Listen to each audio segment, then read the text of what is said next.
Recording in progress.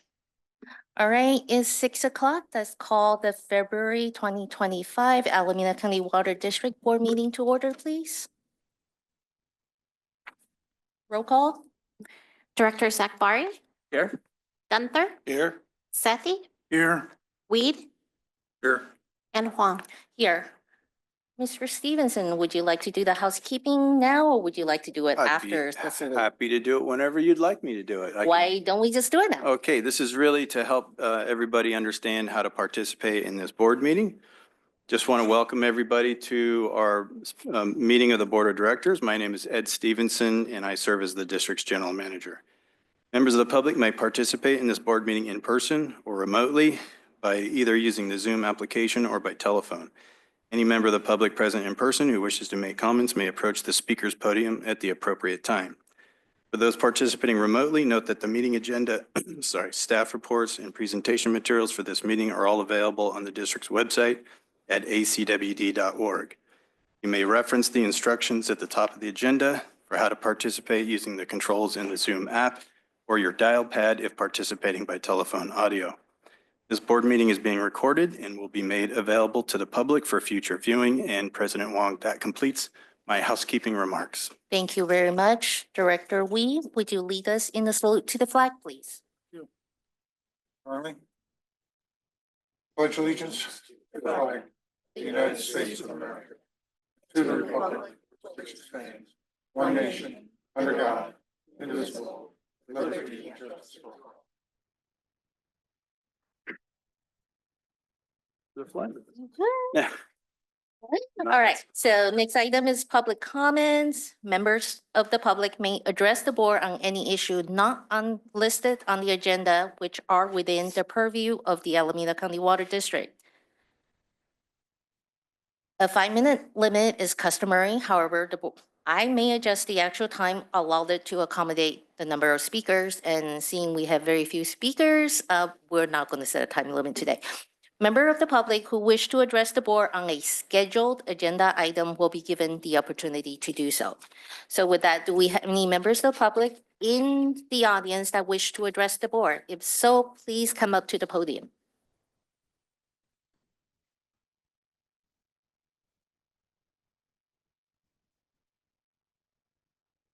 Members of the board, this is Ken Nishimura. My particulars are on file with the Secretary of the District.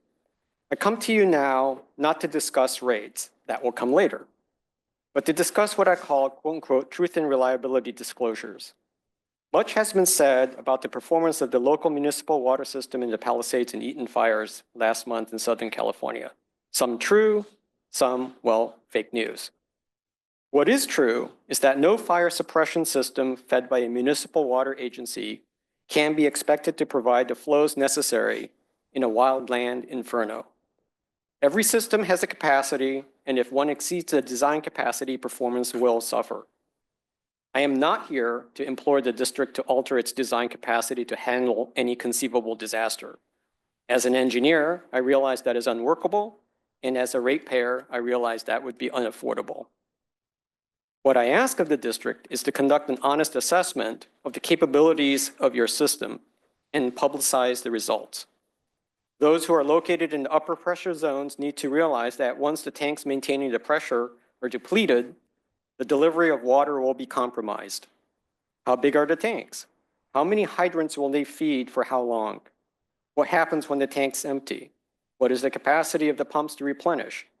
Facts and figures to enable each customer to determine what is a reasonable expectation and what is not. This is not intended to be a guarantee, but just a statement of facts.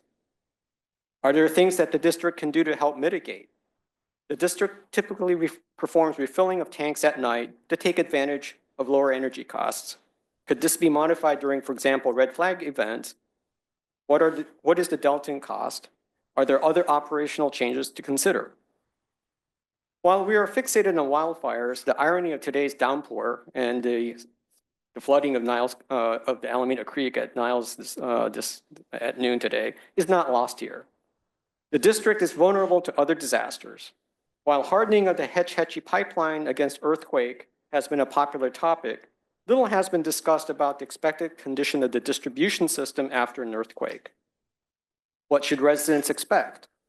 Will there be water to fight fires?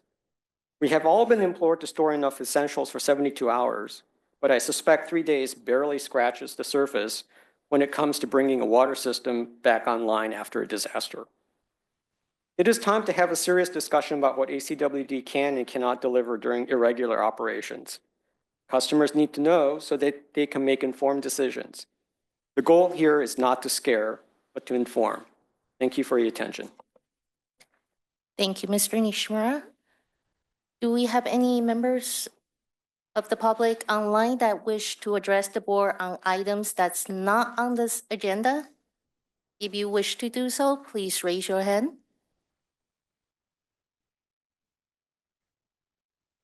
I am not seeing any hands online, so that's close this public comment period and move on to the consent calendar. Do I have a motion to add any items to the consent calendar? I'll make the motion to add items 5.1 through 5.6 to the consent calendar. Do I have a second? Second. Roll call, please. Directors Akbari, Aye. Gunther, Aye. Sethy, Aye. Weed, Aye. and Huang. Aye.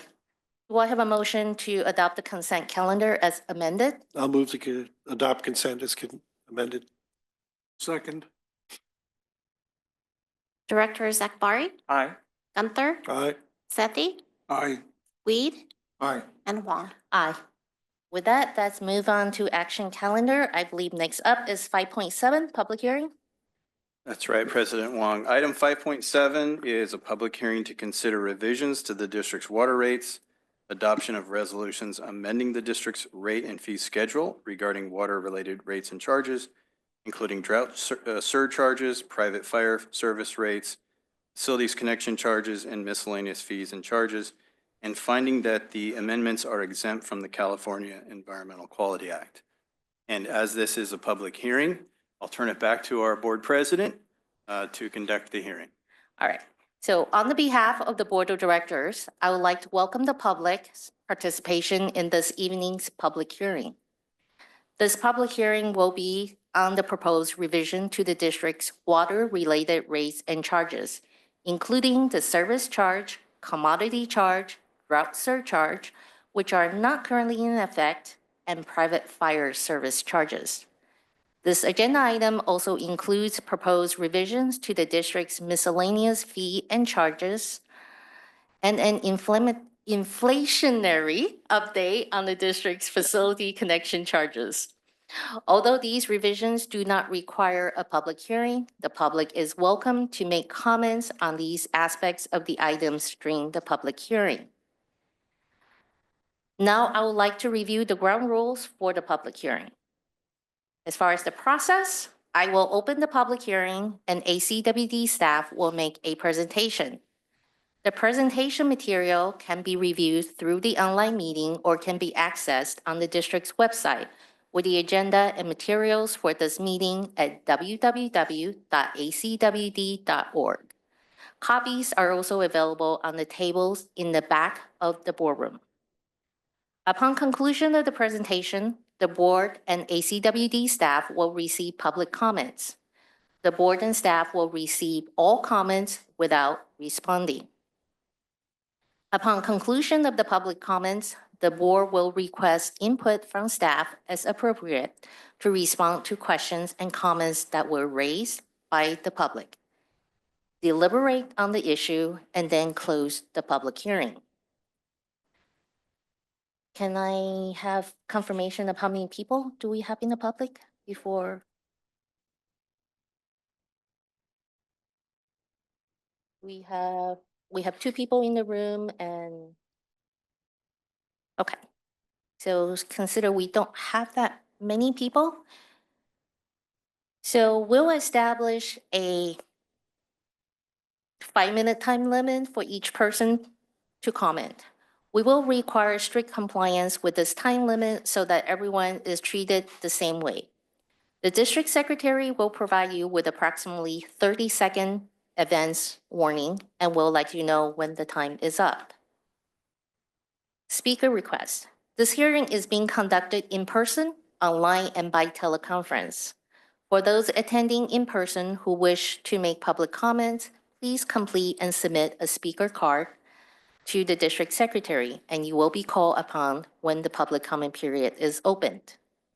Anyone attending virtually who would like to make public comments can do so by raising your hand in the Zoom app, submitting your comments or questions in the chat feature in Zoom, or by speaking up verbally when invited to do so. For those at the number given on the agenda, Zoom allows you to use your telephone dial pad.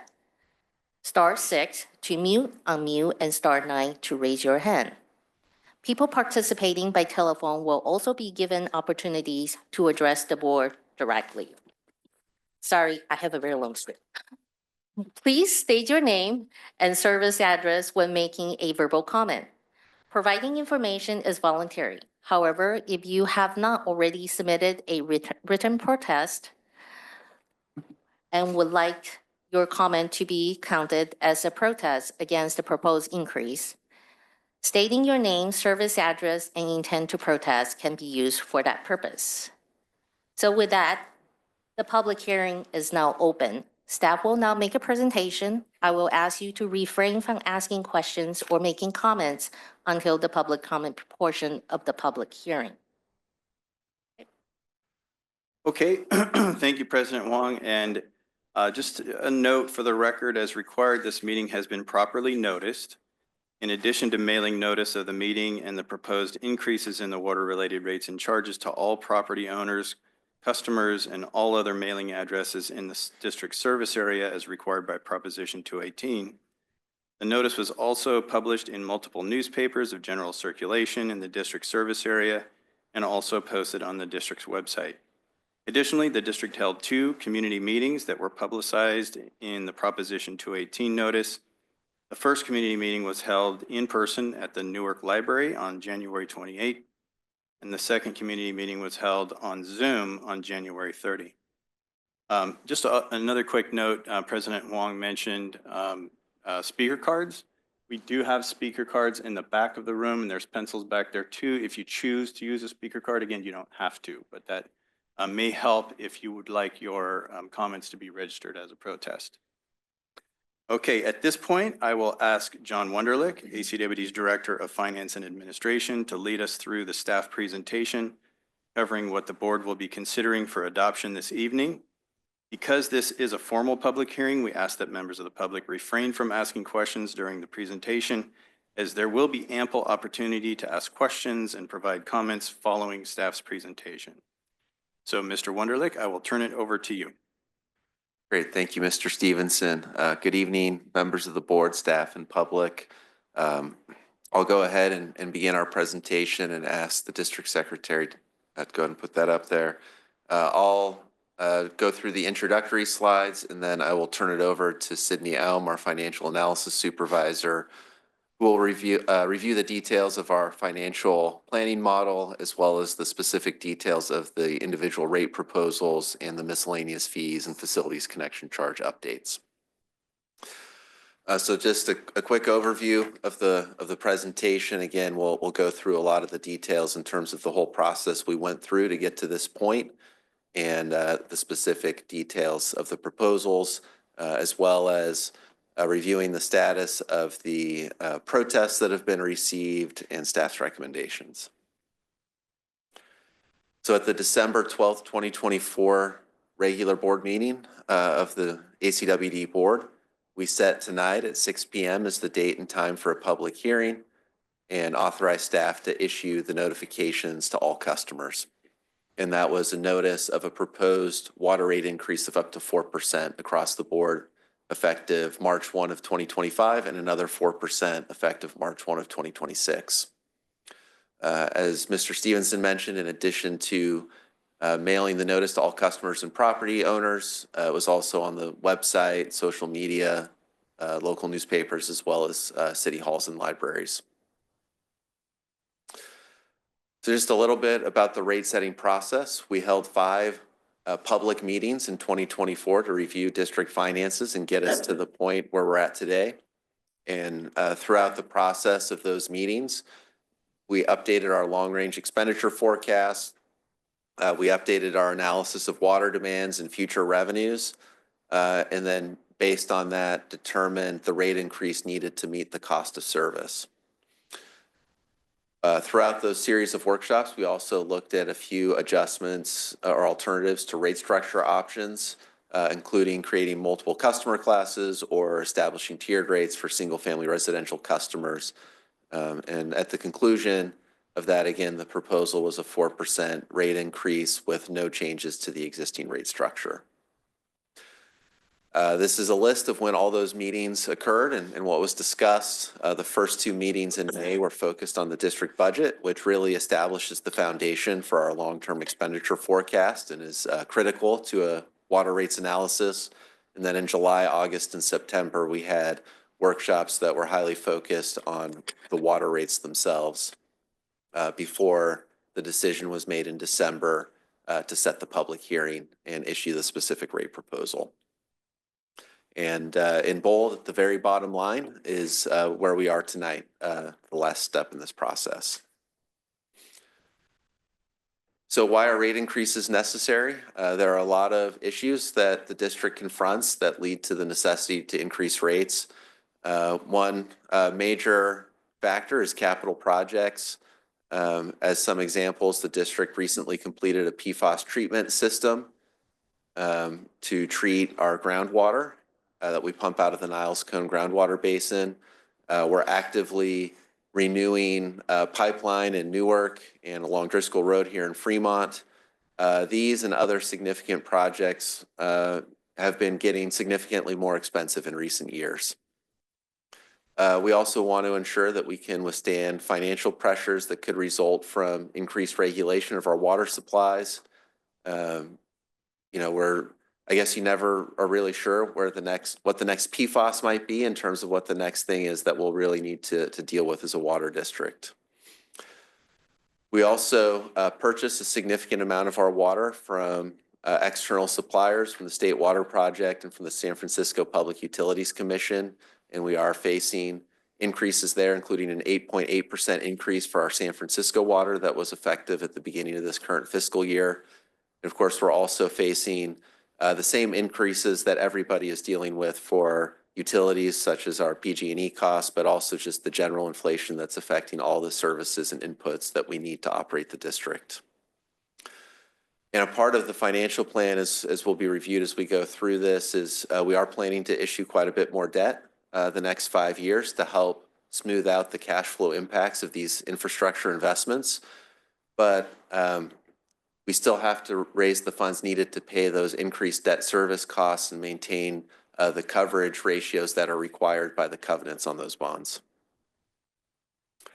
Here are some examples of some projects that have been recently funded with the rate dollars. I mentioned the PFAS facility on the top left. I'll just mention quickly the Alameda Reservoir Roof Seismic Improvements Project, which was recently completed to seismically retrofit that, which is an important reservoir within our distribution system that holds millions of gallons of water. So what are we doing to try to be efficient and control our costs? There are a number of things that have been really consistent practices at the district for a long time. That includes managing our variety of water supply sources to try to maximize our use of lowest cost water. That was, a factor in building the PFAS treatment system because that system allows us to now minimize our San Francisco purchases. We've gone through a process to refinance debt, and potentially we'll go through another process for that in the coming months. We routinely partner with other agencies on joint projects, such as working with the local cities at the same time as they may be doing street improvements to also replace the pipeline underneath. And then we also work with a consortium of agencies in the Bay Area who all need the same chemicals for their treatment processes to leverage our combined purchasing power. Some other more recent initiatives are installation of our AMI system, which is not only provides customers with better tools, but also the district with better tools to manage our operations. We're actively involved in an energy clean energy project to install solar, which should create long-term savings in our energy costs. And then we've also taken some steps related to our fleet size and trying to manage the overall staffing level at the district. Some other things that we also try to do is maximize how much external funding we can bring into the district. We're estimating to receive $19 million over the current and next couple of years for critical projects. Most significantly, the Alvarado Niles Phase 2 pipeline renewal project with a grant from FEMA. And then, as I mentioned, we're planning to issue debt this year and then again in 2027 and 2029 to help smooth out the cash flow impact of our capital program. And then on the right on this slide, we just have the logos of a number of the agencies that we've received some funding from over the years for various projects. So where's the money going? We estimate that the rate increase of 4% will generate approximately $5.1 million in additional revenue to the district. And then we have it broken out here in terms of the general categories where the money will go, with about a third of it going to the cost of district employees who staff our facilities and operate our system 24/7. And then also significant amounts toward those capital improvements as well as our third-party water purchases. And with that introductory overview, I will turn it over to Mr. Aum to walk us through the rest of the presentation. Thank you, Mr. Wanderley. Good evening, members of the board and members of the public and staff. My name is Sethy, the Financial Analysis Supervisor. So as you heard earlier, I will go through a little bit in more detail of the proposed water rates and charges, the proposed miscellaneous fees and charges, facility connection charges, customer assistance program, and provide a status on the protest and concludes the staff presentation with staff recommendations.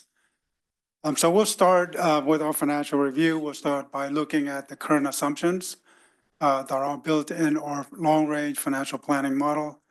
As you see here, the assumptions include the adopted mid-cycle budget, included the projected bill demands, contribution to our pension and retiree health benefits program, water purchase costs, fully funding our capital improvement program, that issuance, as you heard earlier, and the water rates assumption that's built into rate setting is the 4% increase each of the next 2 years.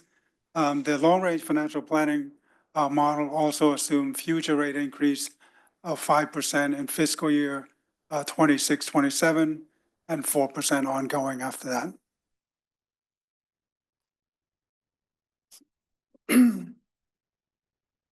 For the next couple slides, I will review some of the key metrics from our long-range financial planning model. The top one is the general fund ending balances. This is an important metric for the district. This helped the board determine the appropriate level of rate increase. Our target, or the board's reserve target at the very end of the planning horizon, is about $76 million.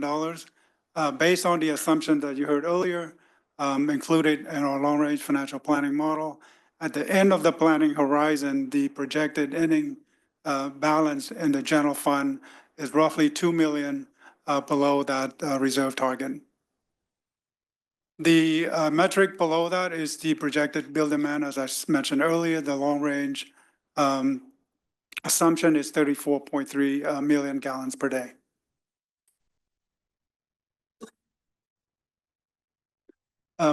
So this next metric is the very top one is shows the debt coverage ratio. This is another key metric to look at when the district look at issuing additional debt. As you can see here, the debt coverage ratios are projected to be remain over 350% throughout the planning horizon. The target is 200%. And the bottom metric shows our capital improvement program broken out by different funding sources. These two metrics, we also pay attention to these. This compare the operating revenues to the operating expenses, as well as rate revenues, compare that to revenue requirement. The key takeaway from these metrics to help us is that the district relies on other funding sources on the top to cover operating expenses. On the bottom, metric shows that other funding sources are needed to meet the district's revenue requirement. So for the next few slides, I'll walk through, next slide, please, the proposed rate increase.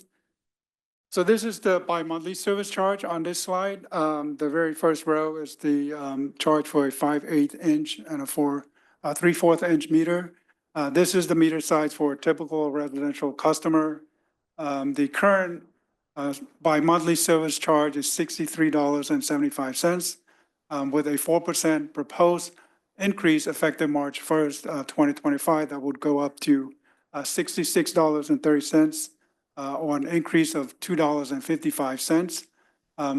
Effective March 1st, 2026, that would go up to $68.95, or an increase of $2.65 for a combined increase from the current rate to the end of in 2 years, $5.20.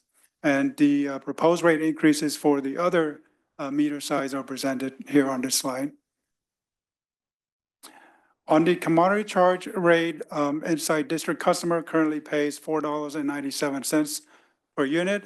That's 100 cubic feet, or equivalent to 748 gallons of water. That rate of $4.97 is proposed to go up to $5.17, an increase of 20 cents. And then on the second year, effective March 1st, 2026, that would go up to $5.38, an increase of 21 cents for the 2-year increase of 41 cents. The outside district also, it would also go up with the number that you see there from $5.68 to $5.91 and to $6.15 per unit. So the 4% rate increase each of the next 2 years would also apply to the private fire service rates. Now, this is private fire protection, not typical for a single-family home. As you see here, different fire service diameters. The proposed increase would be a 4% increase for the first year, as well as a 4% increase the second year. This slide shows the corresponding 4% increase to the drought surcharges. Please note that the drought surcharges are not currently in effect. So in case the board declare a drought emergency or water shortage emergency and implement this, it would be available in the district's rate and fee schedule. So proposed is a corresponding 4% rate increase. Just a quick example is if the water shortage contingency plan stage is a 2A, a stage 2A with a water demand reduction of 15%. Third row there, the proposed, the current drought surcharge is 85 cents a unit. The 4% rate increase, that would take it to 89 cents a unit. And then the effective March 1 effective date of 2026 would be 92 cents per unit. So what's the impact on the customer total bill? This is just looking at an average single family customer bill based on 16 units. So the current effective, the current bill, as you see there, the top row is $143.27. The proposed effective March 1st, 2025, the new total bill would be $149.02, increase per bill of $5.75. And the proposed effective March 1st, 2026, the new bill would be $155.03, or an increase of $2,012.01 per bill. This is looking at the customer impact for all of our customers, broken out by residential and non-residential. The blue columns shows the residential for the $0 to $5, equal to or less than $5, 42% of our residential customer would see an increase of $0 to $5. 48% of our residential customer would see an increase from 5 to equal to or less than $10. For the non-residential customer, as you can see there to the right of that, 24% of them would see an increase between $10 and $25, and about 15% would see an increase of a little more than $50. So the district updated or survey on a regular basis or as needed to when the district holds a budget workshops or rate setting workshop. This survey had been updated using the January 2nd, 2025 data, comparing where the proposed or the current rate are and the proposed effective March 1st, 2025 rate would be for the district. And red color. As you can see here, the district current rates are ranked number 4, fourth most affordable within or among the 30 agencies surveyed. With the 4% assumed increase, the district would still rank number 4 or 4 most affordable at the bottom of the chart there. So the district has a program to help our customer called Help on Tap. That's our customer assistance program that provides bill payment assistance to income qualified residential customers. The current benefit amount is equal to 100% of the bi-monthly water service charge, as you saw earlier, with a current credit of $63.75. If the board were to approve the proposed rate increase to the service charge, this amount would also go up 4%. All right, so the other fees that the district looked at on an annual basis, next slide please, are the miscellaneous fees and charges. This is some of the fees that's in the district's rate and fee schedule. Staff looked at it based on the actual on operation data of the prior year. So the district proposing some changes to certain fees and charges. I will go through them over the next couple of slides. So this is proposed changes to Section 1, administrative charges. You see here, field charge, damage, ankle stop, damage locks charge, and reconnection charges. And on the next slide, you see the proposed adjustment to the meter installation charges here on the slide. And on the next slide, these are the adjustment to for the leak adjustment charges. So as noted there, a new meter is installed when the current meter needs to be tested. So the meter needs to be tested. It involves installing a new meter. So these are the proposed increased for them. So we're updating, we're making changes to our hydrant flow test charges as well as our electric vehicle charging fees. So for the EV charging fees, that's going from 41 cents per kilowatt hour, reduce that to 40 cents per kilowatt hour, or a decrease of 2.4%. Another adjustment is for the leak adjustment, just to modify the language to be consistent with the AWWA standard.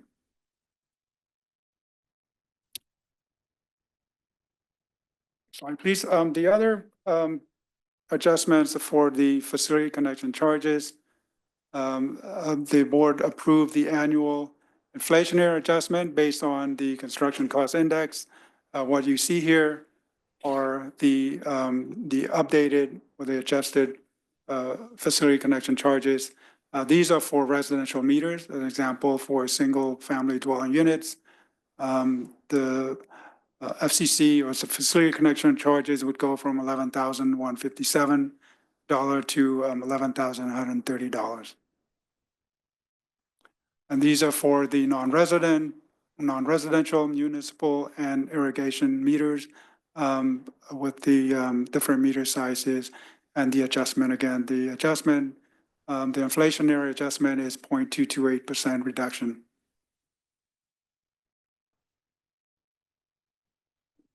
Thank you. Next slide, please. So staff wanted to provide an update on a protest. As you heard earlier, the district mailed out notices called the Proposition 218 notices. District mailed 141,806 notices with the proposed increases.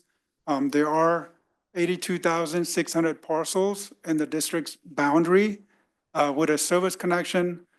So 41,301 protests are required to meet the majority protest.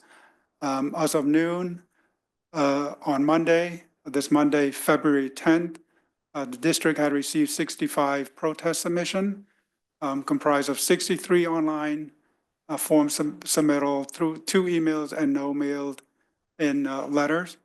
The district asked customers provide feedback on their reasons for protesting the rate increase. 80% indicated that the protests were for service charge, 14% were for commodity charge, and 6% for other reasons. Next slide, I'll please. just quickly add to that since the time the packet was published Monday, we have received 3 additional protests. So that as of right now, we have a total of 68 protests received. Thank you. So this is a final slide, staff presentation for staff recommendation. Conduct a public hearing this evening and adopt resolutions for the water rates, the facility connection charges, miscellaneous fees and charges, as you see on the board there. And the proposed effective dates would be March 1st, 2025 and March 1st, 2026. For the development-related charges, the proposed effective date would be May 1st, 2025. We'll leave that on the here, and that concludes staff presentation. Thank you. Thank you for the presentation. With that, I would like to open the public comment portion of the hearing. Anyone who would like to make public comments can do so by submitting a speaker's card. Raise your hand in the Zoom app, submitting your comments or questions in the chat feature in Zoom, or by speaking out verbally when invited to do so. As a reminder, each person will be given 5 minutes to comment. We ask that you state your name and the service address when you make your comments, if you would like your comments to be registered as a protest. Will the district secretary please unmute the meeting participants so they may make public comments? So also, have we received any speaker cards for anyone in the audience? From anyone in the audience? I see there's at least 1 card and maybe 2. So can you please give the card to the district secretary for those that's in the room attending in person? If you wish to address the board, please submit a speaker's card, or actually, if you don't have time to fill that out, we could just raise your hand and we'll get to you. But why don't we start with online? Does anybody online wish to make a comment or protest for our water rate increase, proposed water rate increase? You may raise your hand in the app or just speak up. I am seeing and hearing none, and your manager, you confirm this? Yeah, I see no hands up in the Zoom app. All right, then let's move on to our in-person attendees.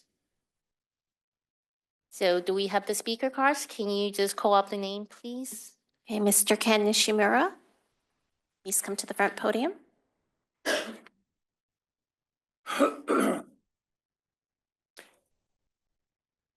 Thank you. The following comments constitutes a formal protest to the rate structure proposed by the Alameda County Water District, hereinafter district, proposed on December 12th, 2024, to be formally adopted tonight. For the, in full disclosure, these comments are also submitted via the acwd.org portal, and therefore I am not attempting to have a double count here. Members of the board, I now come to you to discuss rates and formally protest the proposed rate increase as the district has reneged on its prior commitment to hold to a 3% annual increase after a series of fairly significant rate increases in the past. I will admit that I am quite sympathetic to the situation the district finds itself in. Macroeconomic shifts and economic mismanagement from previous federal administrations have led to inflationary rates significantly higher than target, and the district is not immune to its effects. New regulations for PFAS and other contaminants of concern have added additional costs. However, the ratepayers are also suffering, and this is a time for the district to double down on costs and scrutinize all expenditures. Unlike cable TV, for example, domestic water is an essential utility. While excessive consumption could be considered discretionary, a certain allotment of water is a basic necessity of living. Tiered rates are one way to address the impact of rate increases with the essential nature of water. The district has discussed it superficially, but now is the time to determine how to shield essential consumption of water from outsized rate increases. Yes, legal decisions have muddied the water, no pun intended, but the district needs to lean forward to make this happen. I am holding Director Akbari, who campaigned on this issue in the last election, to lead the charge. The district's efforts to expand Help on Tap to its most vulnerable customers is noted, but for the vast majority of ratepayers, properly implemented tiered rates would lend rate stability for essential consumption. It would also send the correct economic signal for profligate consumption and also help prepare customers and indirectly the district to comply with forthcoming regulations on water consumption. The district does deserve recognition for all the things it does well. Being proactive in water quality, perhaps with a minor ding for hardness, and reliability of supply. Most people do not realize the complexities of ensuring that when a tap is turned on in the morning, clean water flows. Thank you for making that happen. Let's make sure that we do it as efficiently as possible. Thank you.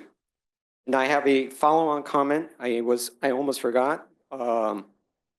When you were going through the miscellaneous charges, I noticed that the EV charging rate has been reduced. It's going in the correct direction.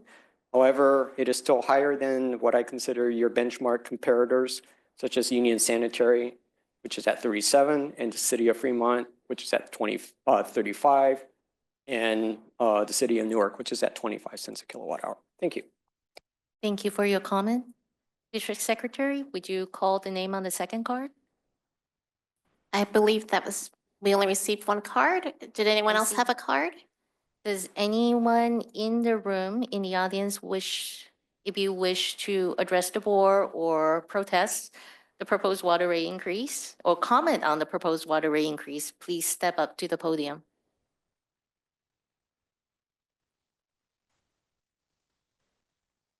Good evening, everyone. My name is Ed Botel. I'm a resident of here of Fremont. First of all, I'd like to thank everybody for your effort in trying to maintain rates in a manageable way. As a resident of Fremont, I've seen steadily the rates increase, and according to your presentation, it seems like we're dealing with an uphill battle where the rates will continue to increase over time. So the only way that I could see that we'll be able to maintain rates steady for some people is through conservation.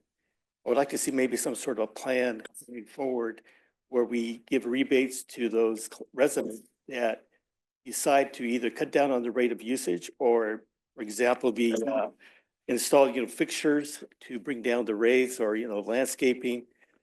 Because it's almost an analogy would be that if a household is trying to cut down on their overall budget, they start cutting maybe on the cable TV, they're going to cut the cord. So now we're going to start looking at maybe lowering the water usage per residence And in order to incentivize that for the people, we need to have some sort of rebates or some ongoing education, or perhaps on the bill saying, for example, right now on PG&E, it gives you a rating or a report card where it tells you, or you're doing, was it, you're doing, your house is more efficient than the households in your neighborhood. Perhaps the same thing in water bills going forward, that your household is using more water than the residents within your area or less water. And the goal would be to reduce the water and and educate the people overall about where their water is going. And hopefully with that type of program in place, like I said, it's an uphill battle where these rates are going to continue to increase. And unless we educate the public how to reduce the rates, they're going to keep complaining about the ongoing rate increase, but we need to find a way where they can reduce their rates and so they can do their part. Eventually, water is gold. And fortunately, we've been, for the last several years, we've been blessed with all this rainfall that we've had, but we've gone through droughts we don't want to go through again.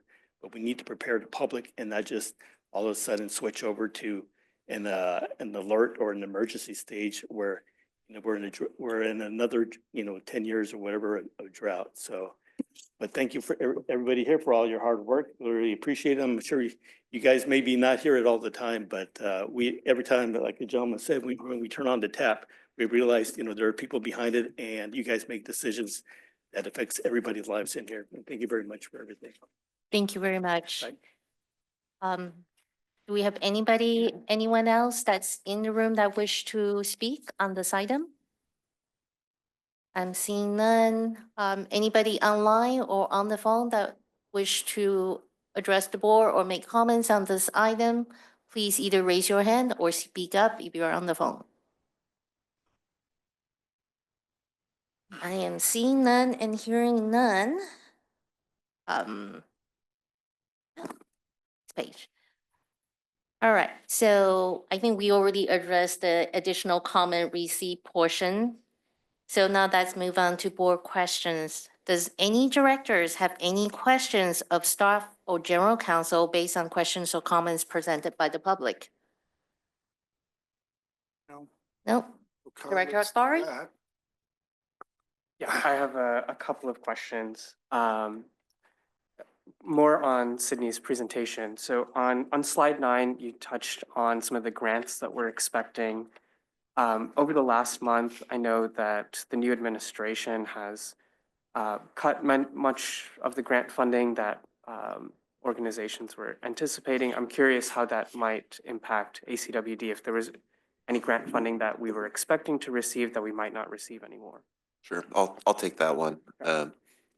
So we have been in contact with our consultants that we work with in the grants program, and based on the legal authority under which current grant agreements were issued, we do believe that they're safe. We'll see how things develop in terms of any impacts to obtain new grants in the future, but we think that the ones that we currently have, including the Alvarado Niles Phase 2, should be safe. We also have another active grant for a groundwater project. I believe that's through the state and not the federal government, so that would also be safe. Right. Then a question on Help on Tap. Can you just remind me how many people we have enrolled in the program and how much non-rate revenue we have to work with for the Help on Tap program? So just give me 1 second. I'll go to the.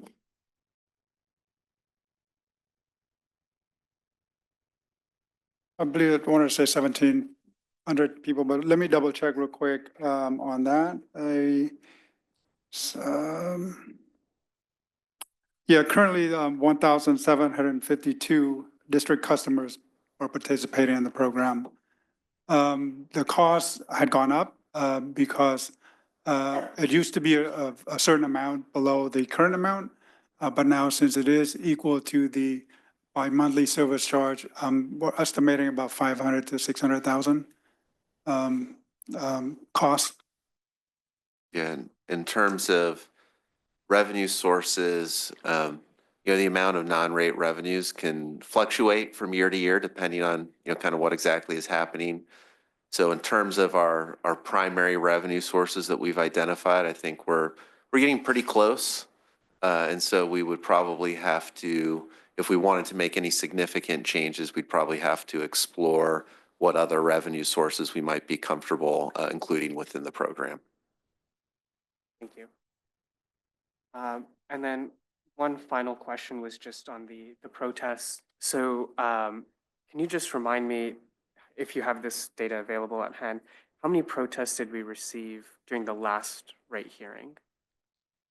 I think Mr. Wonderlick is looking that up.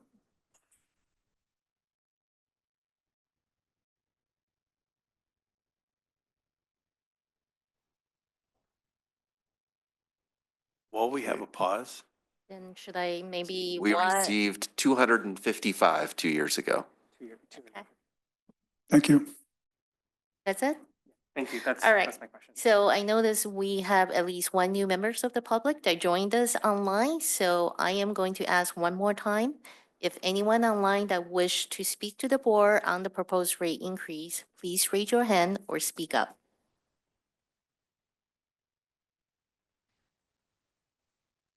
Seeing and hearing none? All right, so. One more in moving- the audience, sir. Oh, if you wish to speak to the board, please come up to the podium, ma'am.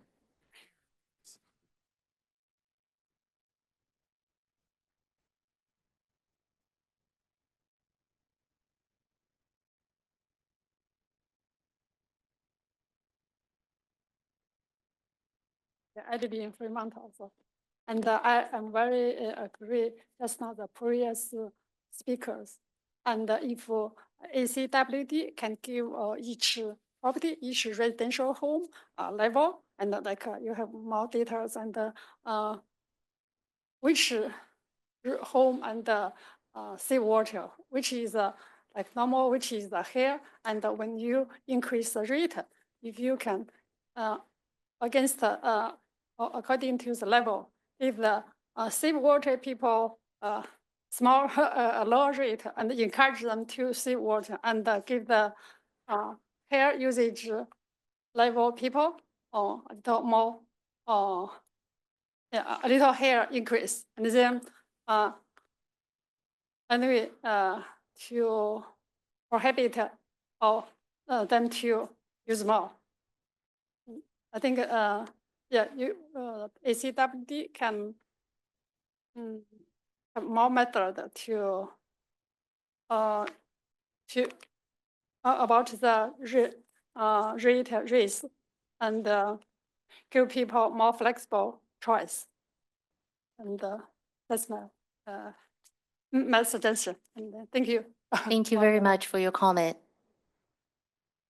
All right, with that, I think we're going to move on to the board deliberation discussion. One Oh, more. we have one more. Oh, by all means, please, sir, join us. Come up to the podium.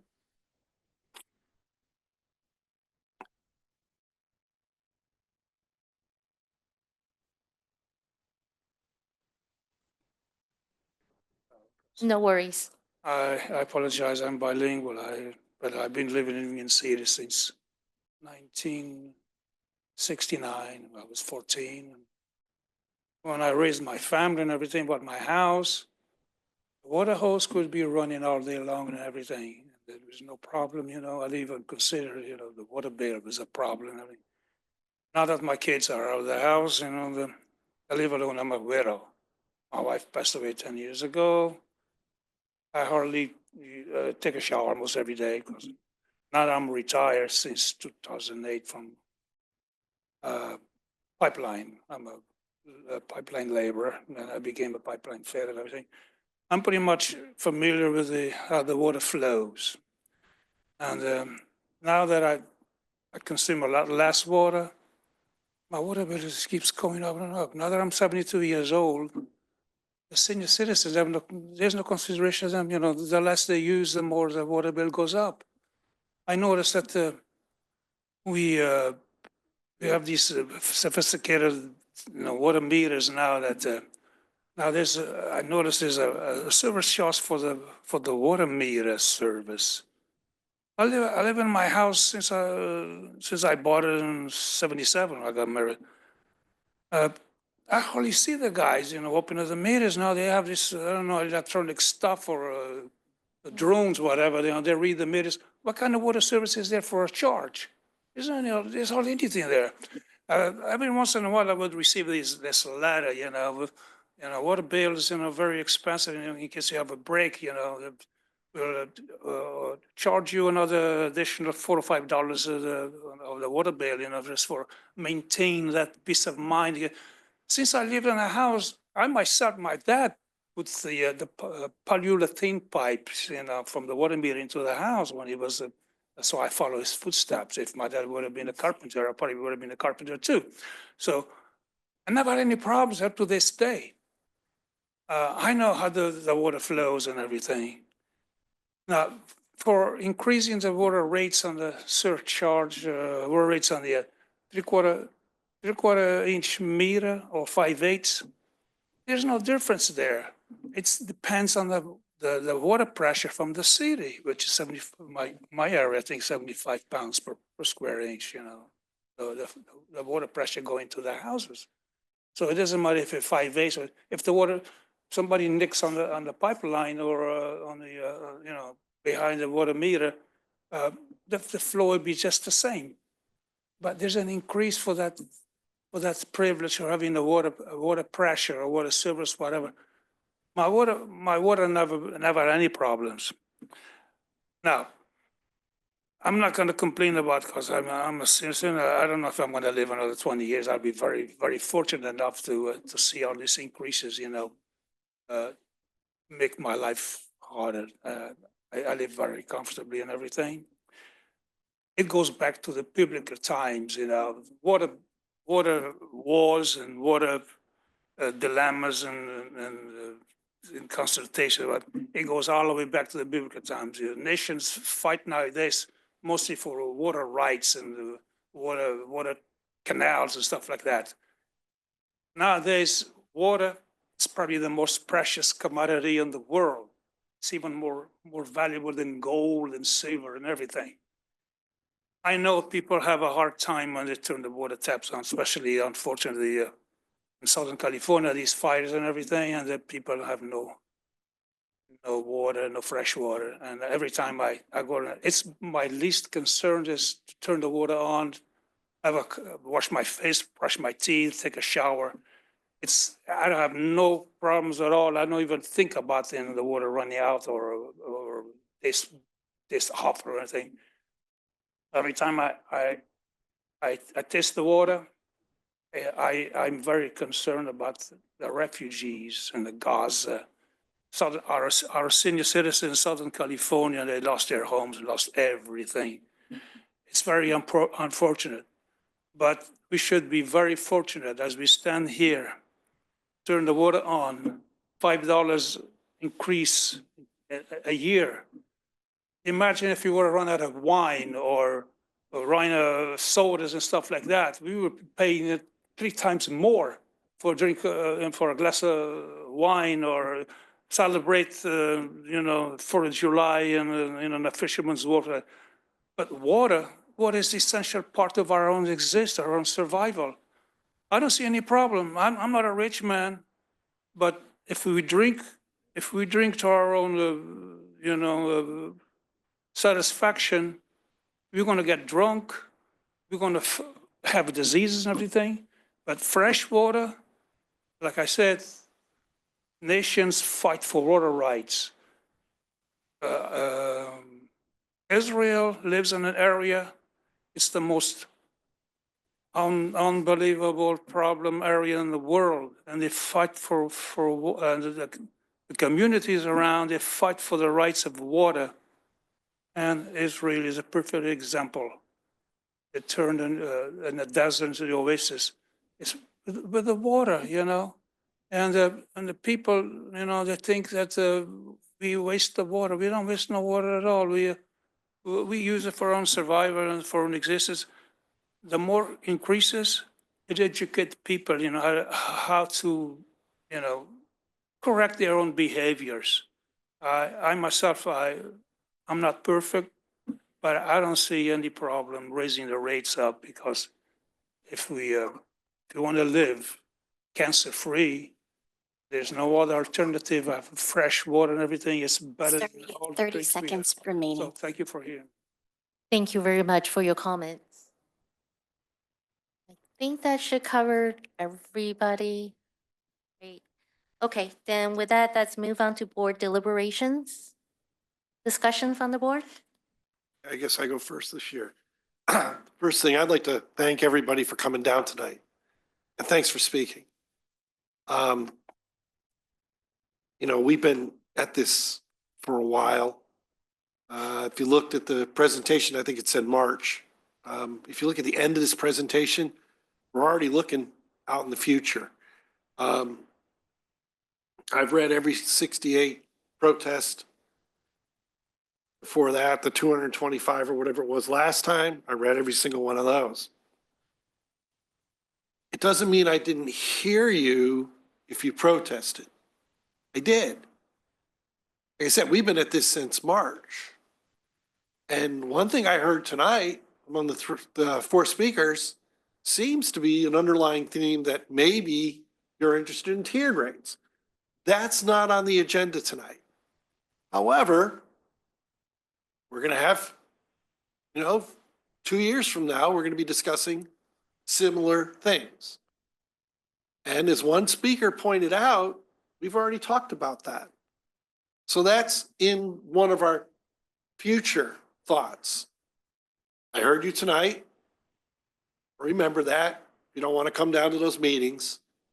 I remember that. I've seen some of that in the protest. Yes, it's true. If you're on a fixed income, it's difficult. That's where we have Help on Tap. That's why Help on Tap covers pretty much the entire cost of the service charge increase. Realistically, I mean, I've been on the board for a few years now, and when I first got on the board, my bill was so low, I would forget to pay it.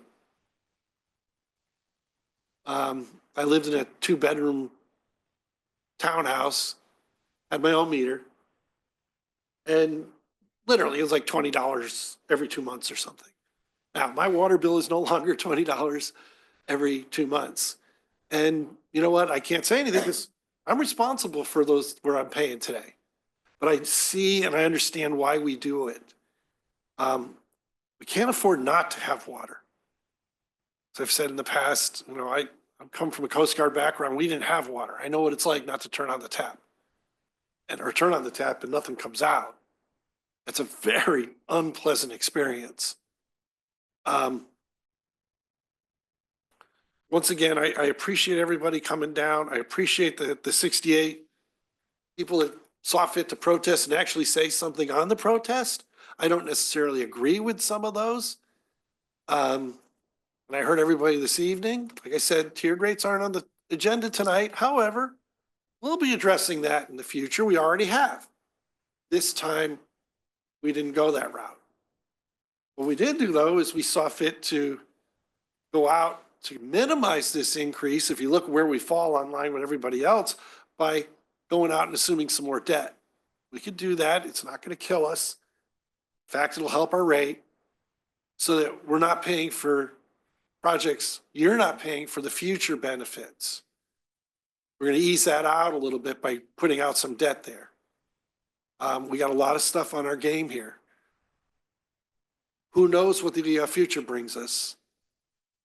We don't know. We can only try. We got a great staff. I have full faith in them. The drought surcharge, I'd like to remind everybody that that is not something that automatically happens. We have to declare a drought emergency. January was looking a little nip and tuck for a moment, but February seems to have changed that a little bit, as some of you probably know when you drove over here. We've had a couple good days, and we've actually had a fairly good month, and January, December wasn't that bad, but January was pretty dry. However, that said, it doesn't look like we'd be imposing those this year, but we need that tool to be able to react in time if we had to. And the last time we had to use that, we came spot on to where we had to be. So we don't have to raise your rates higher than we need to prepare for that. We have a drought surcharge in there that if something like that happens or we have a drought, we could kick it in. Prevents us from feeding on ourselves to get through a major drought. We've got good experience there. I'm fully supportive of the drought surcharge portion. But at this point, I would say for this year, probably not. Next year, all bets are off. But, you know, we've been lucky. God willing, we won't go there. It's going to take quite a drought to get down to that 15%. We know how that happens, though. We've seen it in the very recent past. So once again, thank you for all coming down here. Thank you for your comments. And for the 68 people that did protest, thank you. Like I said, I don't necessarily agree with you because I do support what we're doing, but we hear you. It may not seem that way, but this rate increase could have been much higher. Staff did a pretty darn good job keeping it at 4%. If you look at inflation, where we've been for the last couple of years, some of the stuff that we're facing, the PFAS plant, I think they're doing a pretty good job. I don't want to mortgage our future. Director Sethy. Okay, those are welcome comments, Director Gunther. Very well spoken. I concur with much of what you said, but let me address what I observed in the protest letters, and I did review all of them. I appreciate all of the speaker remarks here in the boardroom. The first thing I noted, and I have in past years, is how many people consider ACWD to be a private company. We are not a private water utility. We were formed by the voters of this community 110 years ago to act responsibly as a public entity. By law, we're not allowed to make a profit. And I see hints of people thinking that we're price gouging and we're trying to make a profit. We're not doing that. Proposition 218 guidelines require that we try to charge no more than the cost of actual service. So that addresses about a third of all the protests that came in. Second, in addressing the low income concerns, I still feel that there are quite a few people in the community that are not aware of our Help on Tap program. I'm now on the board 15 years. I was the one who initiated that program and discussion to have a low-income assistance program like that. And there are other low-income assistance programs available through the state or city resource centers. But we started out small, but now we actually do cover the entire service charge that's on a person's bill if they're income qualified. And along the same lines as the gentleman up front here was talking about trying to offer a rebate. I grew up with this water district. At one time, water districts were allowed to provide a rebate, but in the 1990s, we had a proposition in California that was passed by California voters to disallow water districts from having one set of customers subsidizing another. So we could no longer offer a program like PG&E, and that was specific to the water industry. And I remember the debate around that proposition. There were a lot of people who were very upset that water districts were subsidizing one class of customers against another. That's the reason we don't have it today. So we've done our best to take non-water revenues, not generated by water bills, and use those revenues to help fund a low-income assistance program.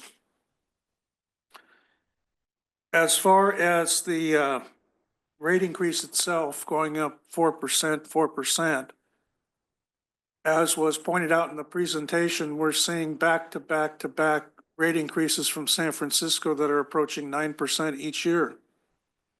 Makes it very expensive to run a utility when we are the ones that are the customer to someone else that's forcing these rate increases.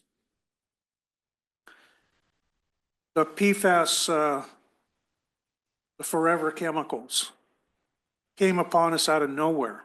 We weren't even talking about it 5 years ago. And now we suddenly had to spend somewhere close to $30 million to put in a whole new facility in the center of Fremont to make sure and ensure to our customers that the water quality is up to par.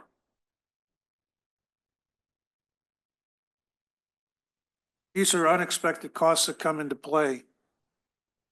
And when we talk about the service charge, and I'm going to ask in future meetings that we explore different ways of how we describe that charge on a water bill, because I see other water districts do it differently.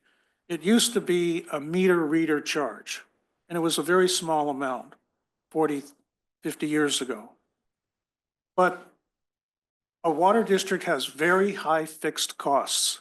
Doesn't matter whether we have 40,000 acre feet of water we're delivering a year or 30,000, you still have to keep all your reservoirs and your pipelines operational, your fire hydrants, everything else. So the service charge really, in my opinion, should be called an infrastructure charge. It's paying for the 950 miles of pipeline that we have in the district. That's enough pipeline to go from here to Yellowstone National Park. And we have an aging infrastructure. We're the oldest county water district in the state of California.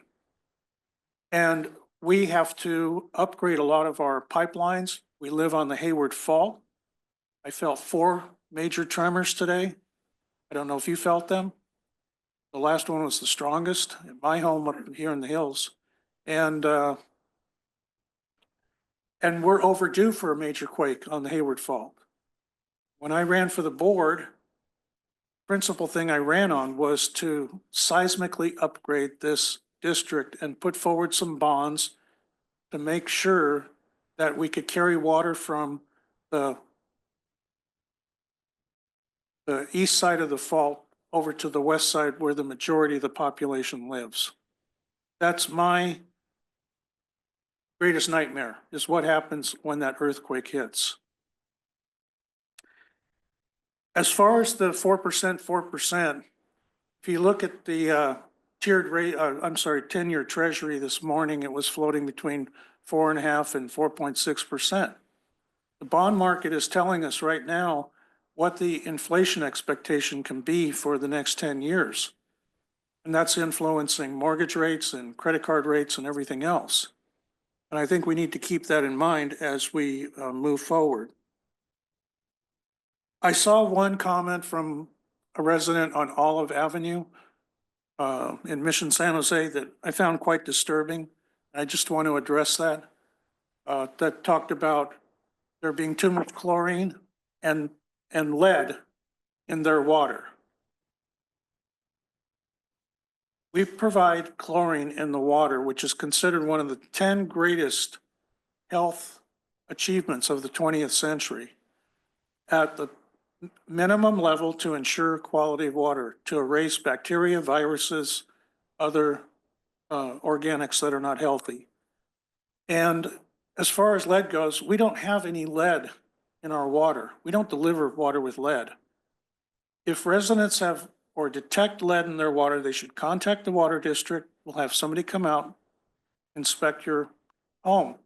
It's usually the oldest residential homes in Fremont, Newark, and Union City that have lead lines in their home, and we'll help you out with that. So I don't want the public to be getting the wrong information.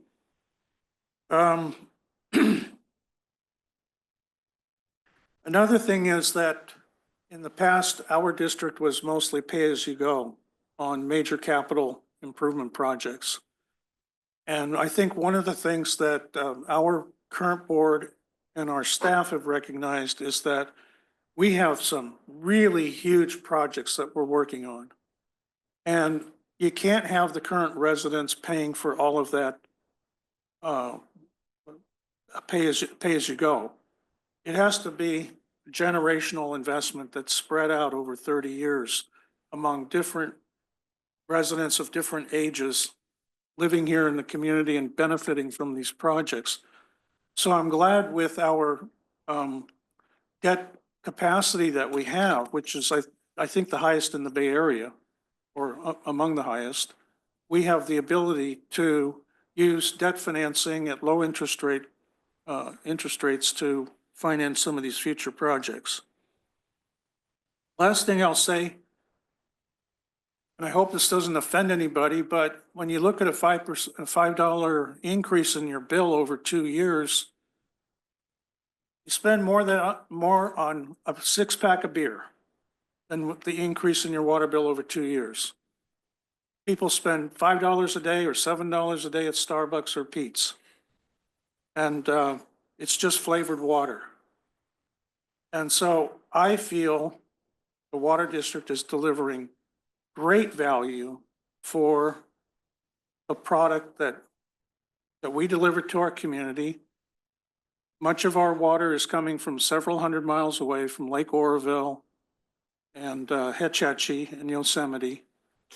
And we have to bring that water in. We have huge energy costs related to the transportation of water. And I think we deliver a high quality product. Now, I just paid my own water bill today. And for the last 2 billing periods, my bill was virtually the same. 9 units for each billing period, $63.75 on the service charge, $44.73 on the commodity charge. And I'm using half as much water as other homes and similar lots my size. So it does take conservation on the part of all if you want to keep your bill down. But again, I do think we are offering a good quality product for the price. And I'm glad that we are the lowest priced water district in the Bay Area. The only 3 agencies that are below us are cities that subsidize their residents. So it's quite an achievement, over the long term to financially guide this district and do it well and in a smart way. So thank you for your time. And thank you for coming out tonight. Thank you, Director Sethy. Director Wee? Yes, thank you. The issue before us tonight is a 4% increase on the combined service commodity charge. Staff has documented the need for that increase, and I will support it. I did not support the current rate structure, and in fact, I voted against putting this presentation on the agenda because I don't believe it reflects the cost of service and commodities. And there's, based on the input that we got from the community, I think there's confusion in the community and a lack of understanding of how that is structured.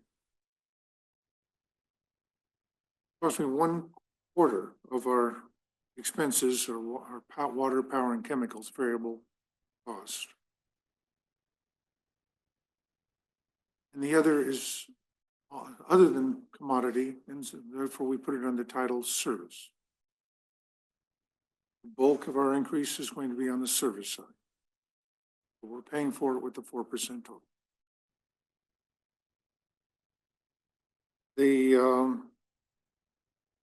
And of that, our service charge is 1/3 commodity charge, 2/3 of our total income.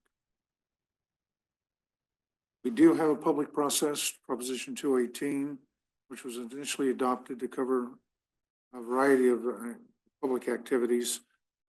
And ironically, water was only added about 10 years after the initial passing in a case with Bighorn Water Utility District In San Bernardino County, a water district with 1.5 employees. That is what provided the requirement that we reach out, go through the process we're going through now, notify every one of our proposed increases, and have the potential, the ability of a majority of the residents or customers to protest. In this case, of the 41,300 protest level, we have 82,000 total. We had 68 protests. So I think we have in comfort. Our overall operation of the district, as shown by how we stack up with the other agencies in the Bay Area, I think is remarkably sound. We're well-funded. There's no risk of financial distress at this point in time, and that is, staff is to be commended for that. So certainly for the 4% rate increase, support it. Thank you. Director Akbari? So first of all, I want to thank everyone who participated tonight from the public and everyone who's participated over the last few weeks through protesting and through the meetings that we've held since last May. Before I comment on the proposal tonight specifically, I just want to take a step back to provide a little bit of context within which we're making this decision. Over the last few weeks in particular, within Fremont, Newark, Union City, we've had a lot of very crunchy, very divisive topics being discussed at a variety of levels. We've had discussions around homelessness, around school lunch programs, labor issues, and so much more. The through line through a lot of those conversations at the city councils, at the Board of Supervisors, school boards, has been affordability. What does it mean to be able to live comfortably within our service area? And water obviously has a very big impact on affordability since it's a basic human requirement. As was noted tonight and has been noted in comments that I've made previously, I'm very supportive of tiered rates. I think tiered rates are a way of equitably charging for water, and I think that's a better basis for us to devise a rate structure. Since last May, and even in previous rate conversations, there hasn't been a board consensus around that, but I'm hopeful that we can soon move forward in that direction. Personally, I believe that that's how we best address affordability, but in the meantime, we want to do whatever we can to minimize rate impacts on each of our ratepayers. You saw tonight that as a district, we have looked at a variety of options to try to minimize that rate impact, from getting more debt, cutting costs, and more, and looking at grant funding and beyond. I think we have done everything that we can to try to minimize this impact and try to stay as reasonably priced for all of our customers so that they can continue to afford to pay their water bill. Obviously, there's going to be disagreement and pushback in terms of how we interpret what an affordability means to an individual customer. But at our district, we're doing our best to try and stay within our legal limits and also be able to continue to deliver on the promises that we've made to our customers, investing in infrastructure and really investing in our future. I think the proposal that we have in front of us tonight, at least for the next 2 years, is the best way for us to keep those promises. And I commend staff for looking at a variety of options to get us to this point. So tonight, I will be supportive of staff's recommendation and the proposal in front of us, but I wanted to just talk a little bit about my thinking about what this means for us in this time and where I hope the district moves in the future. So again, I appreciate everybody's participation in this. And like I mentioned, I will be supportive of tonight's recommendation. Thank you, Director Akbari. I support everything Director Akbari said, so I am not going to repeat those comments. But I would just emphasize the fact that affordability is very important to me personally. We really try really hard through 5 workshops, and we have looked at all the tools we have within our toolbox to keep this rate as low as possible. I also read all the protests, and I could definitely sympathize with the protests on the commodity charges. Our household is a very water efficient household. And my fixed charge is $63.75, and my commodity charge is only $19.88, which means that in my water bill, 2/3 of it is immovable. I always have to pay for it because I can't, no matter how much I conserve, that number is not going to go down. So I definitely sympathize with that. But as Director Sethy has pointed out, we have a lot of infrastructures. Regardless of how much water you use when you turn on the tap, we have to pay for all those pipelines, our water treatment plants. Water is darn heavy to move, and we moved it all the way from Oroville. And that energy cost is pretty considerable. And as we all know, the price for power is going up, and we have to pay for that. ACWD does not make a profit. This is our water district. This is your water district. We're not a private entity. We'll always strive our best to provide high-quality water at an affordable price.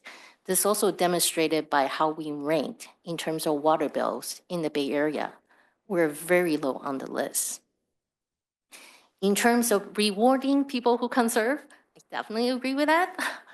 This is why you hear us mention tier rates.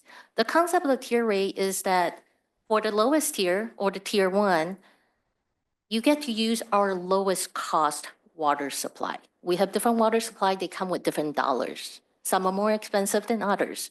So the more water you use, the more you have to tap into the more expensive water. So if we go to a tier rate in concept, people who conserve water would pay less. So that is where I am personally committed to go to. Are there legal issues out there that makes it not viable at this particular rate increase? But I will commit to keep on looking at it, keep on evaluating it, and support a tier rate structure when the time is right for the district. So with that, any other discussion, comments? No, then I will formally close the public hearing. So with that, do I have any recommendations I'll from the move the board? staff recommendations. I'll second. Roll call, please. Directors Akbari, Aye. Gunther, Aye. Sethy, Aye. Weed, Aye. and Huang. Aye. With that, thank you very much for taking the time out to talk to us. You're definitely welcome to stay. We always love to tell people about our water district, so we definitely welcome your continuing participation. Also for our members of the public online, thank you. All right, with that, let's move on to item 5.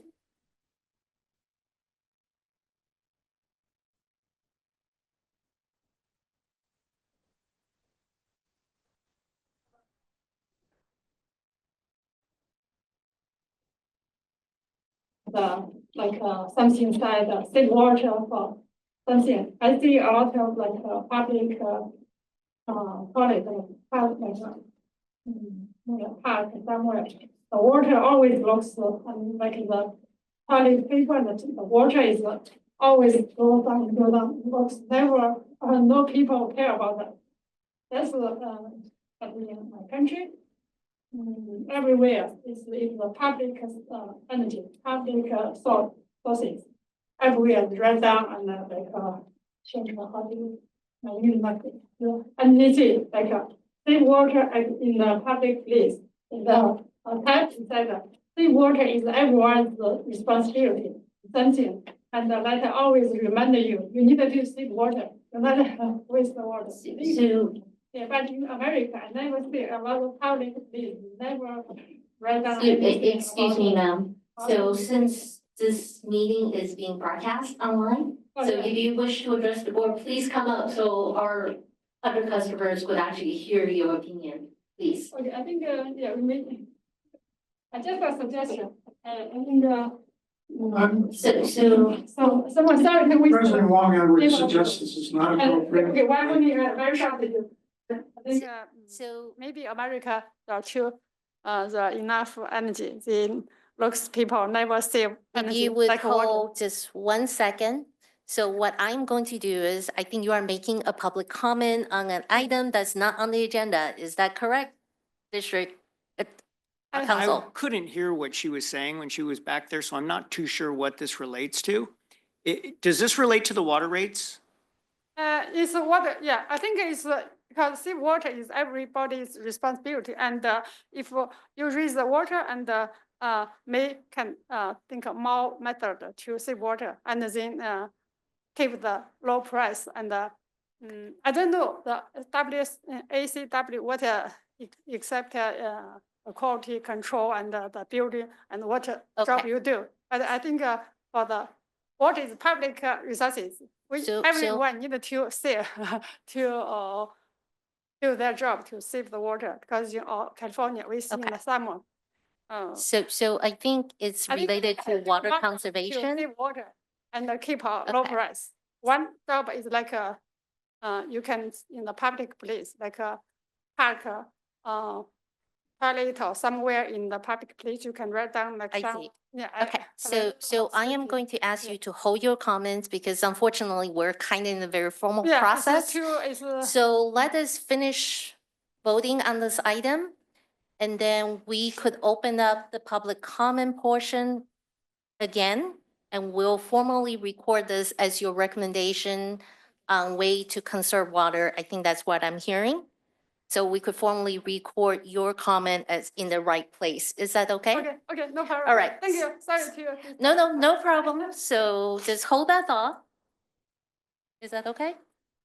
Yeah, in As fact, far I think as we got process? the message and we can certainly have the notes reflect the How, comments. how is this going to work? Yeah, so it's up to the president if you'd like to reopen public comment at a later time in the agenda.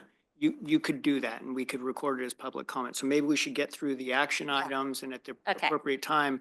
If it's up to you, because we've already had public comment, so you don't have to open it up, but if you'd like to, you certainly could. Okay, so let's vote on this item first. So I heard a motion from Director Gunther. Is that what I heard earlier? Correct. Okay, And I heard a second from ahead, Director hold Akbari. on. And- okay, so Director Akbari seconded. Did we have a second or did I just got distracted? We had a second from Director Akbari, and I think we Did we voted. voted? Yeah. Okay, so he came on after, so I totally blanked out. All right, that's great.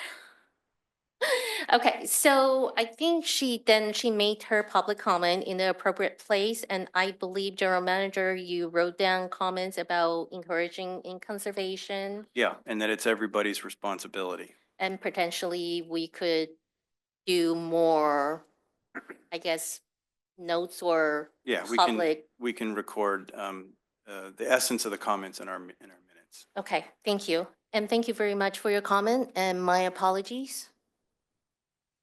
So that's right, we're moving to item 5.8. Okay, so item 5.8 is resolution ratifying termination of the Los Vaqueros Reservoir Joint Exercise of Powers Agreement and dissolution of the Los Vaqueros Reservoir Joint Powers Authority. And so with this one, I'll also turn it over to Mr. Wonderlich. Great, thank you, Mr. Stevenson. The Alameda County Water District had identified the Los Vaqueros Reservoir Expansion Project as an initiative for water supply reliability. The Los Vaqueros Reservoir Joint Powers Authority, or JPA, was formed in October 2021 to provide governance and administration for the project, and ACWD became a founding member. Fast forward a few years, and in December of 2024, the JPA's Board of Directors unanimously voted to direct JPA staff to proceed with the necessary actions to dissolve the JPA. And on January 8th, 2025, the JPA Board adopted a resolution to terminate the Joint Exercise of Powers Agreement. Termination and dissolution of the JPA will occur the day following the final JPA Board meeting, which is currently scheduled for April 9th, 2025. assuming that 75% of the member agencies ratify the JPA's decision. Therefore, a resolution ratifying the termination and dissolution of the JPA has been prepared for board action, and this action does not require any additional funding. In fact, we would expect to receive a partial return of our past contributions to the Los Vaqueros JPA. Board authorization of this item will help meet Strategic Plan Goal 3.3, promote financial transparency, and the recommendation before the board this evening is by motion, adopt a resolution ratifying termination of the Los Vaqueros Reservoir Joint Exercise of Powers Agreement and dissolution of the Los Vaqueros Reservoir Joint Powers Authority. And with that, I'd be happy to take any questions. Questions or comments from members of the public that's in the audience? If you wish to address the board on this item, please step up to the podium. Seeing none, and I don't believe we have any members of the There are public no online. members of the public online. All right, with that, I'll turn it to the board. Questions or comments? I just have a comment. Very, very disappointed. The members of the public, we've been working on this. Director Sethy's been on the finance group for this project. Mr. Wunderlich, our staff, he has put in incredible effort for this. This was the first surface water expansion project, of which 2 were chosen for the state. Our neighbors to the north have a reservoir, Los Vaqueros, and they put forward a plan several years ago to do this. We joined them with other districts, and very recently, they decided to not go forward with the project. They own the project. We don't. But I am very disappointed. I've said this at the last meeting. It just so happens that you're here, and we talk about where does our money go? It was going, part of it would have gone here. Now we're going to have to look at something else. The next item, by the way, fascinating. You should stay for item 5.9. But this one, total disappointment. And I don't normally say that, but I'm very disappointed with what we're going to do here tonight. And later on, I'll make the resolution. I don't think Director Sethy's going to even be able to say it. He's put so much work into this, as has Mr. Wunderlich. They've done a tremendous job. And I feel this was a wrong decision by our neighbors to the north, Contra Costa. However, it is their facility. And so here we are. That's all I got to say. Thank you, Director Gunther. Director Sethy? I will actually move to support the staff recommendation on this resolution, but very reluctantly.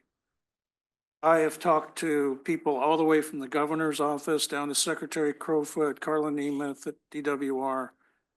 So many state people that were involved in this, and it's everyone's great disappointment that this has fallen apart. And I've given this a lot of thought because as to how we deal with these kind of major regional projects in the future. This one had the support of San Francisco, East Bay Mud, Zone 7, ourselves, Santa Clara Valley Water District, all these agencies in the Central Valley. And it would have offered so much benefit to so many people. And when the voters of California approved Prop 1 in 2014, $10 billion bond, and Director Weed and I were attending a lot of the California Water Commission meetings as they were discussing the water storage improvement programs for the future of California, this emerged as one of the best ideas on the table. And as I look back on what has transpired over the last 10 years, I've expressed it very openly. There has to be some way of to disallow people that are the sponsors of the program from suddenly backing out when they've used everybody else's money. They weren't spending any of their own money on the reservoir expansion. And they got all of these commitments and formed a JPA. There has to be some form of punishment if somebody suddenly decides to withdraw. There has to be a severe penalty in place, a major disincentive to walk away from a project that everyone else is committed to. And although there are people that will not want to hear this, I firmly believe this came down to pride and egos clashing when we needed to sit around the table and everybody needed to come to some kind of compromise. And I know from my involvement in Silicon Valley corporate world, this couldn't happen without there being a severe financial penalty to whatever corporate sponsor was pulling it together, an industry standard, format, manufacturing initiative, whatever it might be. And there's no penalty being paid here. And so I think the California Water Commission needs to rethink how it awards money on future projects so that maybe there's an incentive to get the governor's office involved, other people involved. I asked for an arbitrator to come in a couple of times and Contra Costa didn't want to do that. But nothing was unsolvable, in my opinion. It just required sitting down and having some honest negotiations. And the fact is, Contra Costa didn't want to pay any money. They didn't want to share in any of the risk. And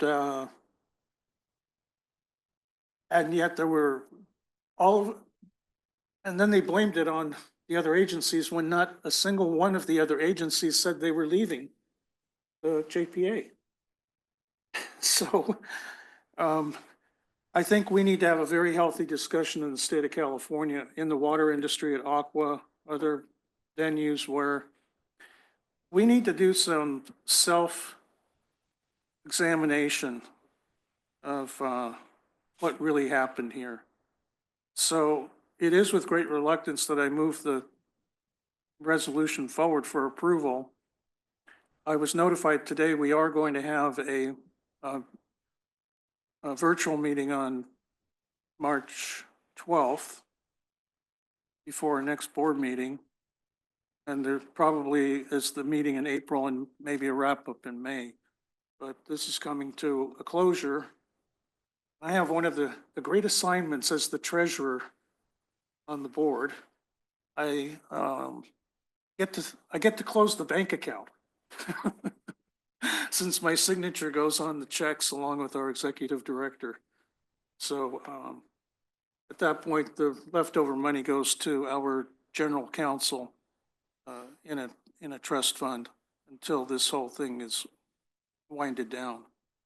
But anyway, just some thoughts. Thank you, Director Sethy. Director Wee? We have a motion. Do we need a second to put it on the table and then direct communications to it? Sure, I do believe Director Sethy made a motion, so you should probably have a second and then continue discussion. All right. Do I have a second? I'll second. That's fine. Okay. Thank you. Los Vaqueros consisted of two elements. One, Bethany transfer pipeline that would have gone from Antioch near what they call a transfer station to the Bethany Reservoir. That made a lot of sense. And we could have participated in only that portion of the project. Well, the whole thing fell apart now, but that portion made sense, and it was the lower cost. The other portion was a little over 100,000 acre feet of additional storage by the second lift of the Los Vaqueros Reservoir, for which Contra Costa was not going to participate and was asking us to reimburse them 40% of the cost of what I call LV1 and LV2 and their watershed adjusted for inflation. More than 100% reimbursement of their cost. Their ratepayers are paying only the highest service charges in the state of California through debt payments, et cetera, because the Contra Costa took this on themselves. They have a challenge in that they're on the Delta, which is doomed to a seasonal water supply. So they will need storage, although they didn't want to pay for this. Second, Contra Costa has a board principle not to send any water to Southern California. They've turned down projects in the Fresno area, Bakersfield area, because it was too far south. Contra Costa wanted to not only not participate financially, receiving 100, and they're out of their own pocket, they wanted veto authority over all operational decisions being paid for by these others. They've called it a scam. Subject to be a great topic and chapter in the next edition of the California Desert, or the Cadillac Desert, which talks about water projects that were improperly conceived and almost funded. There was a proposal in the original water plan at the time of the Purfield Canal. It called for a 1 million acre-foot reservoir near in the Los Vaqueros Valley. 500,000 acre-feet could have been built now. There's saddle dams raising it to 1 million acre-feet. But that would be too big. Some of the water might go to Southern California. So Contra Costa would not have had full control of a project that size. It was in the record of decision, which meant it met the environmental criteria. It would have passed environmental review. So we've spent a significant amount of money, millions of dollars for going this far. We would have spent $100 million for a mere 9,000 acre feet of dedicated storage and access to this somewhat limited water supply. It really was not a good project. We are the beneficiaries of its failure. Thank you. Director Akbari? I'm gonna keep my comments short. I agree with a lot of the comments that were already made, particularly by Director Sethy. And I just want to take a moment to thank Director Sethy and Mr. Wunderlich for their leadership on this project. It's disappointing. I mean, that's the only word that really comes to mind, but I appreciate all of the work that went into it. And Tragedy. it's a tragedy, truly. But I just wanted to take a moment to thank you both for working so hard and being so dedicated to this project. Thank you. Thank you, Director Akbari. Same here. Thank you, Director Sethy, for your service and working so hard trying to get the issue resolved. This definitely is a disappointment that Contra Costa just does not want to play ball. That is really sad. And thank you, Mr. Wunderlich, and all the staff that supported Director Sethy and Mr. Wunderlich. This is unfortunate and a giant disappointment, but is what it is. It was a tremendous learning experience that I will be able to talk about for decades. Okay, so with that, we ask for public comment, right? Then roll call, please.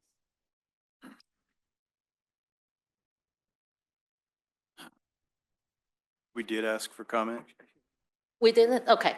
There's nobody online All currently. right, nobody online. Does anybody in the room that wish to speak on this issue? Hearing none? Oh, there is. By all means, please approach the podium, sir.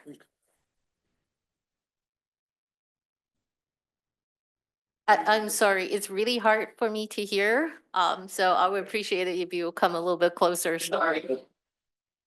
This kind of issue is very complicated for me too, but I kind of was listening to everything slowly. And I kind of agree with the last gentleman that spoke about those potatoes reservoir thing. I remember when I was working in Brentwood, laying pipe and all those divisions and everything by Mount Diablo. And they were constructing this reservoir, the first one or something. Used to go through the old Vasco Road, now they diverted it, so they could work this. Anyway, so it's a long time ago. But I kind of agree with the last gentleman that says it is a scam that these Contra Costa County, these people. If they feel that they don't need our, kind of a contribution or cooperation or something, because they live too close to the delta. They probably have a lot of water, they run water, or the water from Sacramento River, or so like they can tap into it. It's really close to them. But I really feel like, it's like bait and switch, bring all the parties in, you collect all the money, and the years go by, you just delay. It's like the cartels, of the Contra Costa County, and this gentleman says it's a scam. I really believe it is a scam. And they really want to suck the money out of them. The people are so generous, cooperate for the benefit of all the Bay Area counties and everything. This is my saying. Feel like if you guys feel the pain, we have consumers also feel the pain. That you do a very good job, and I appreciate carry on your assignments. Thank you. Thank you very much. Just want to make a quick comment, possible? By all means, please approach your podium, sir.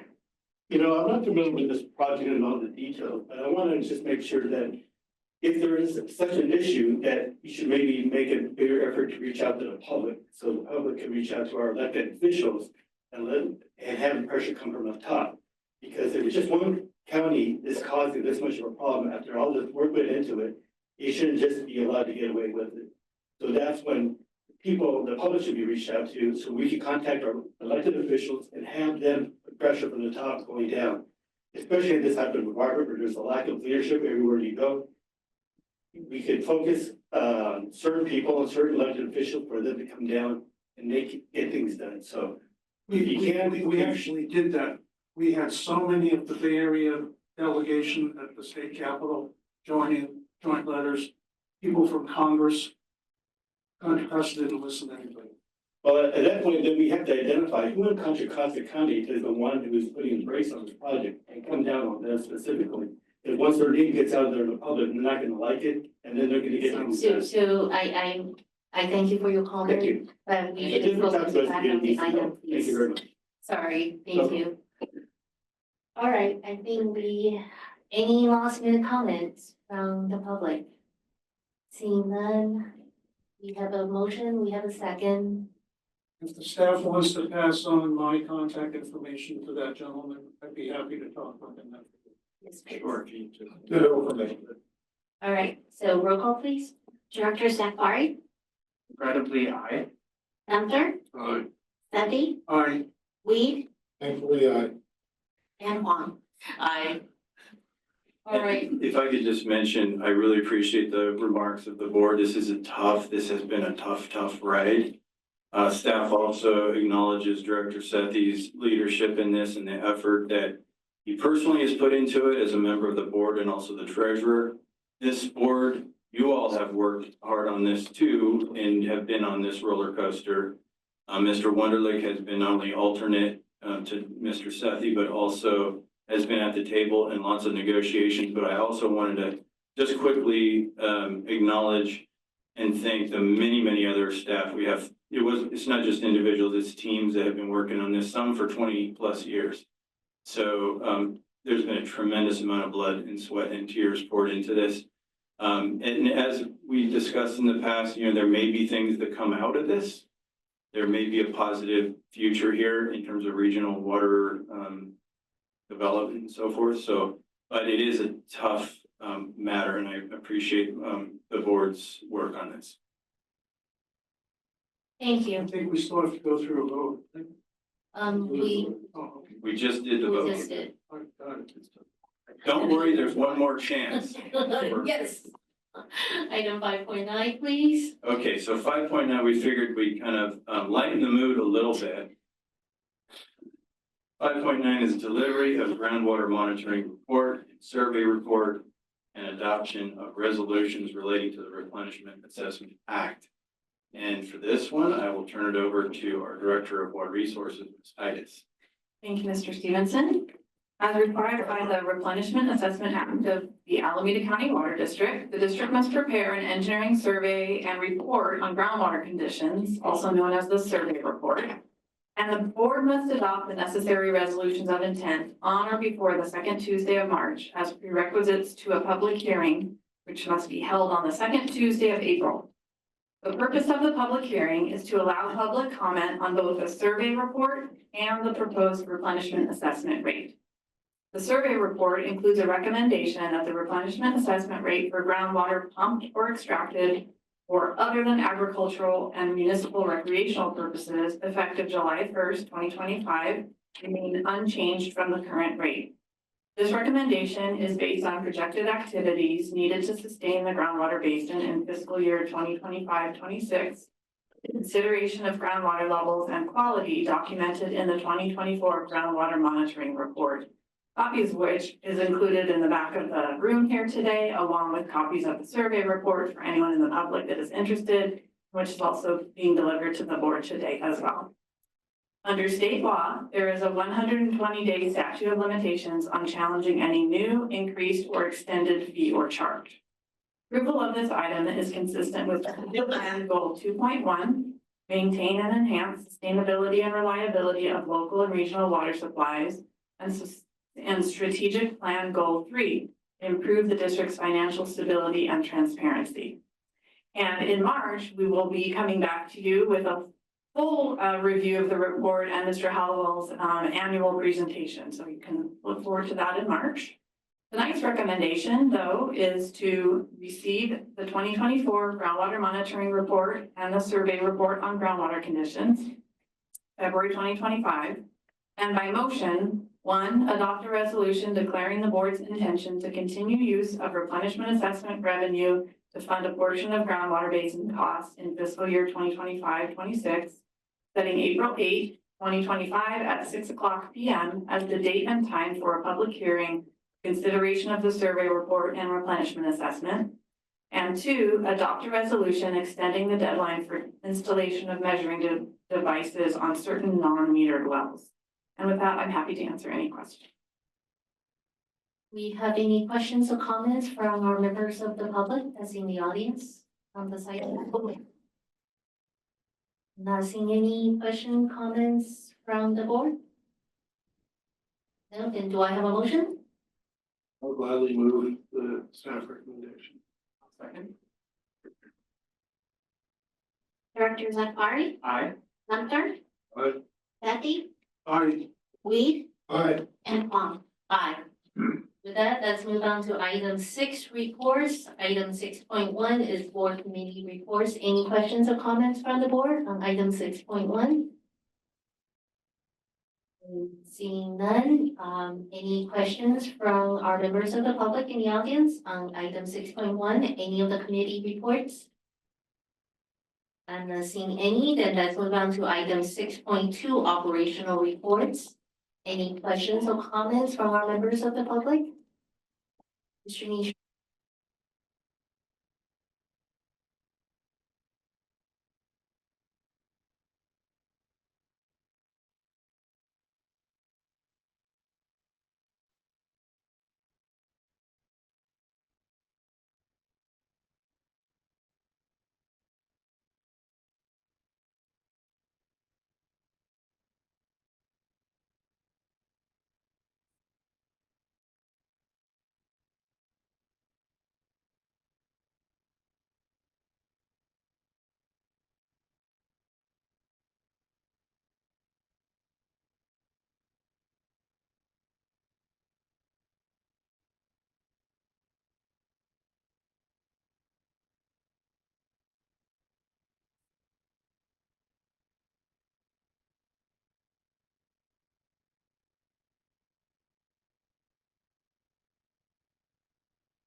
Kind of question was, sorry, oh, okay.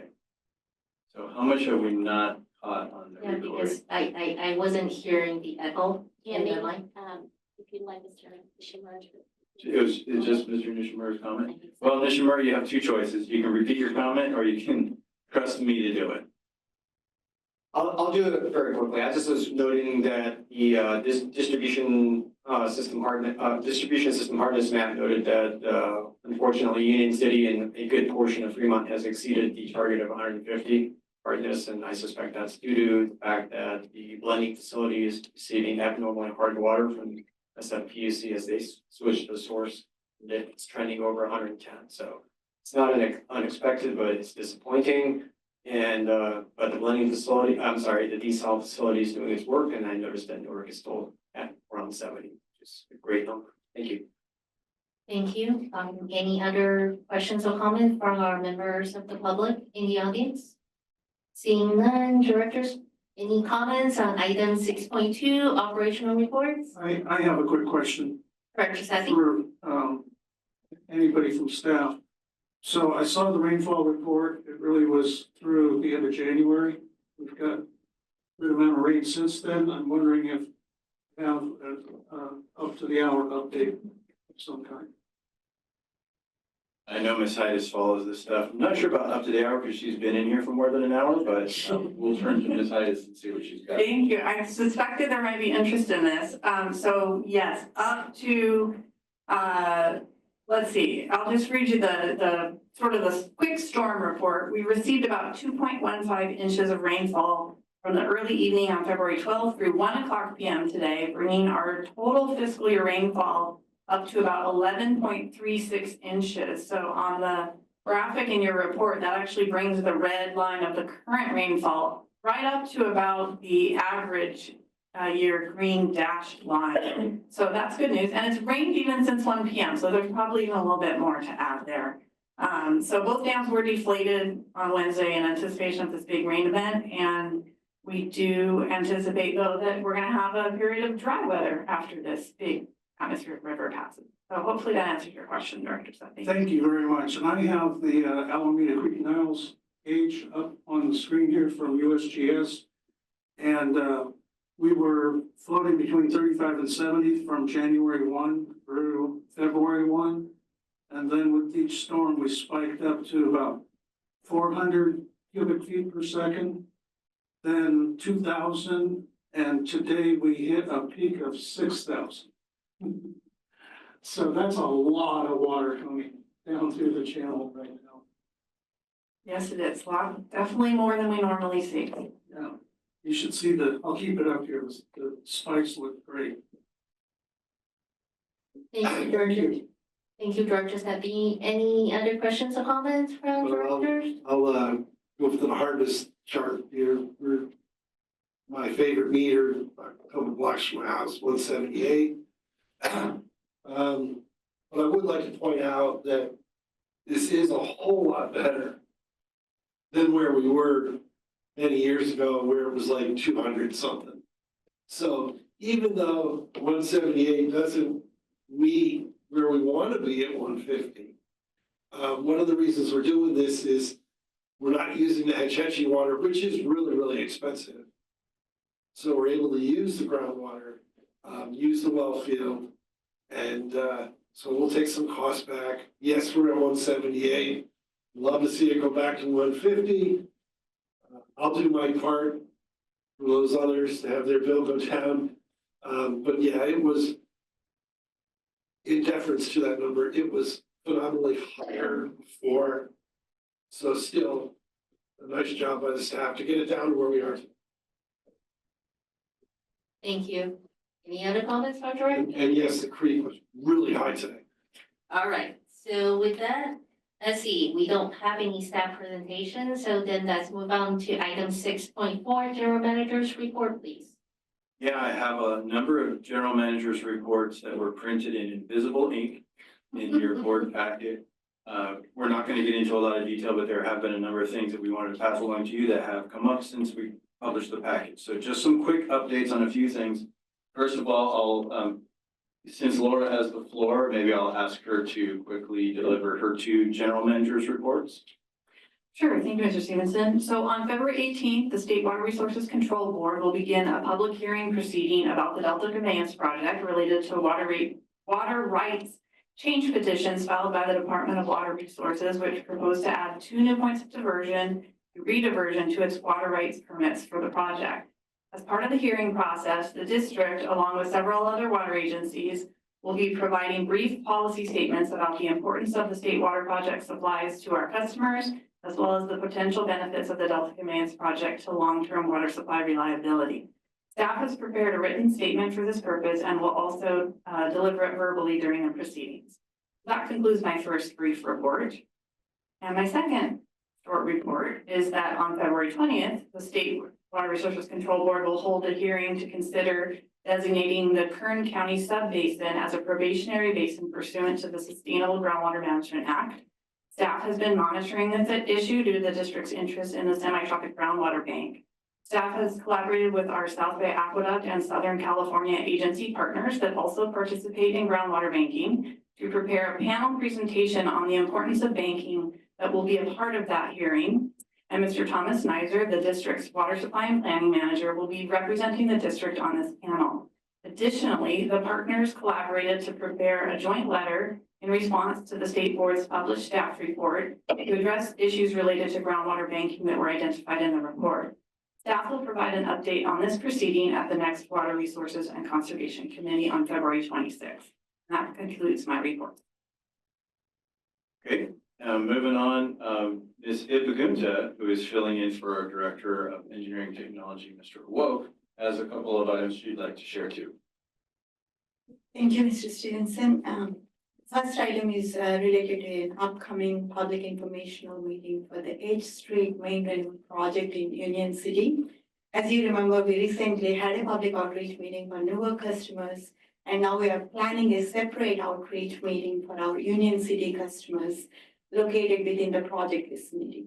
The meeting is scheduled for March 10th at 6 p.m. at the James Logan High School Center of the Performing Arts Theater. We'll be performing the construction work, which is expected to commence in March 2025. So we'll have a staff presentation outlining the project and information on what to expect during construction. We'll communicate these details to the board via email with all additional details. That concludes my first report. And the second report, I'm very pleased to announce that ACWD's PFAS design and deployment project has been accepted for presentation at the ACE 2025 conference. We have been invited to present on June 10th in Denver, Colorado. This is a fantastic opportunity to showcase ACWD's work on PFAS and connect with the broader community. That concludes my second report.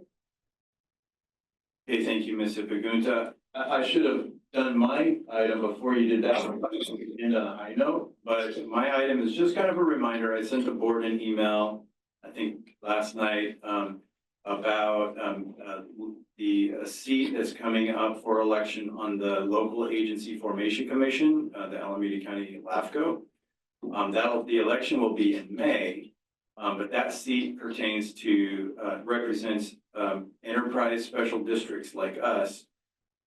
And that means that all of you are eligible to run for that seat. As a reminder, that seat is currently held by an incumbent who's been on that commission for quite some time. That person intends to run again. But I just wanted to let you know that it's a bit of a process to complete the process to run for that election. So I'm requesting that if there are folks that are interested in learning more or potentially running for that seat, that you'll let me know by February 26th. That's a Wednesday, so that we can get an item on the agenda for the March board meeting. So just a quick reminder there. Again, look in your email if you want to see a little bit more information, or just contact me.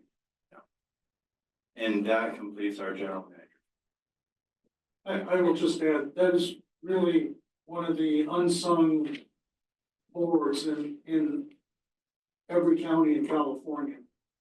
And we're very fortunate that over the last dozen years, we've had really good representation from for the Alameda County Special Districts Association. John and I are very close, or know Ralph Johnson very well.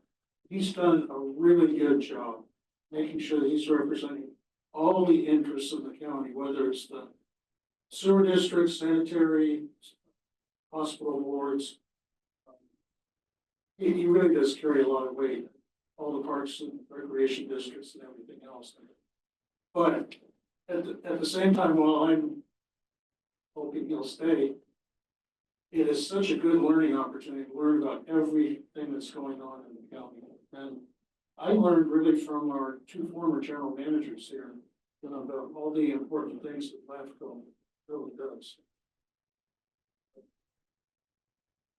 Just comment, Ralph Johnson's doing a good job, should stay there.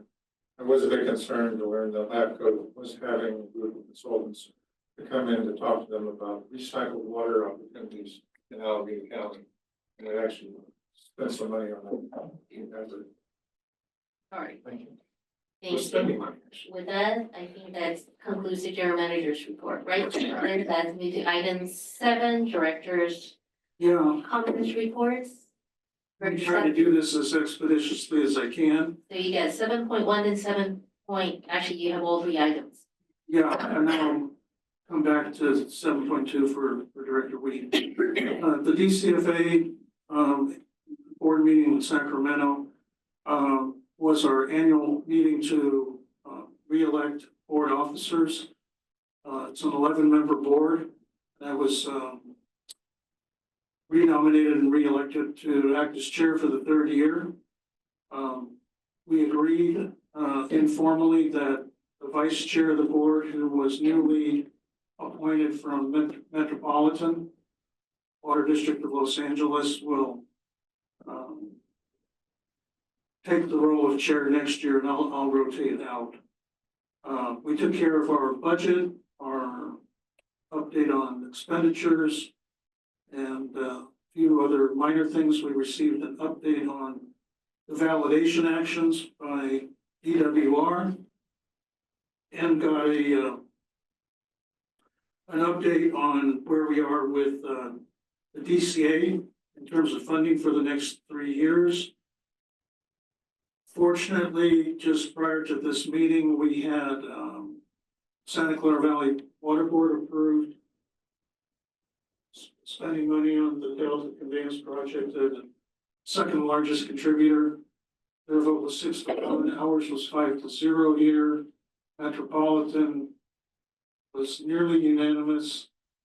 And looks like the only major potential participant that we're waiting on is Kern County.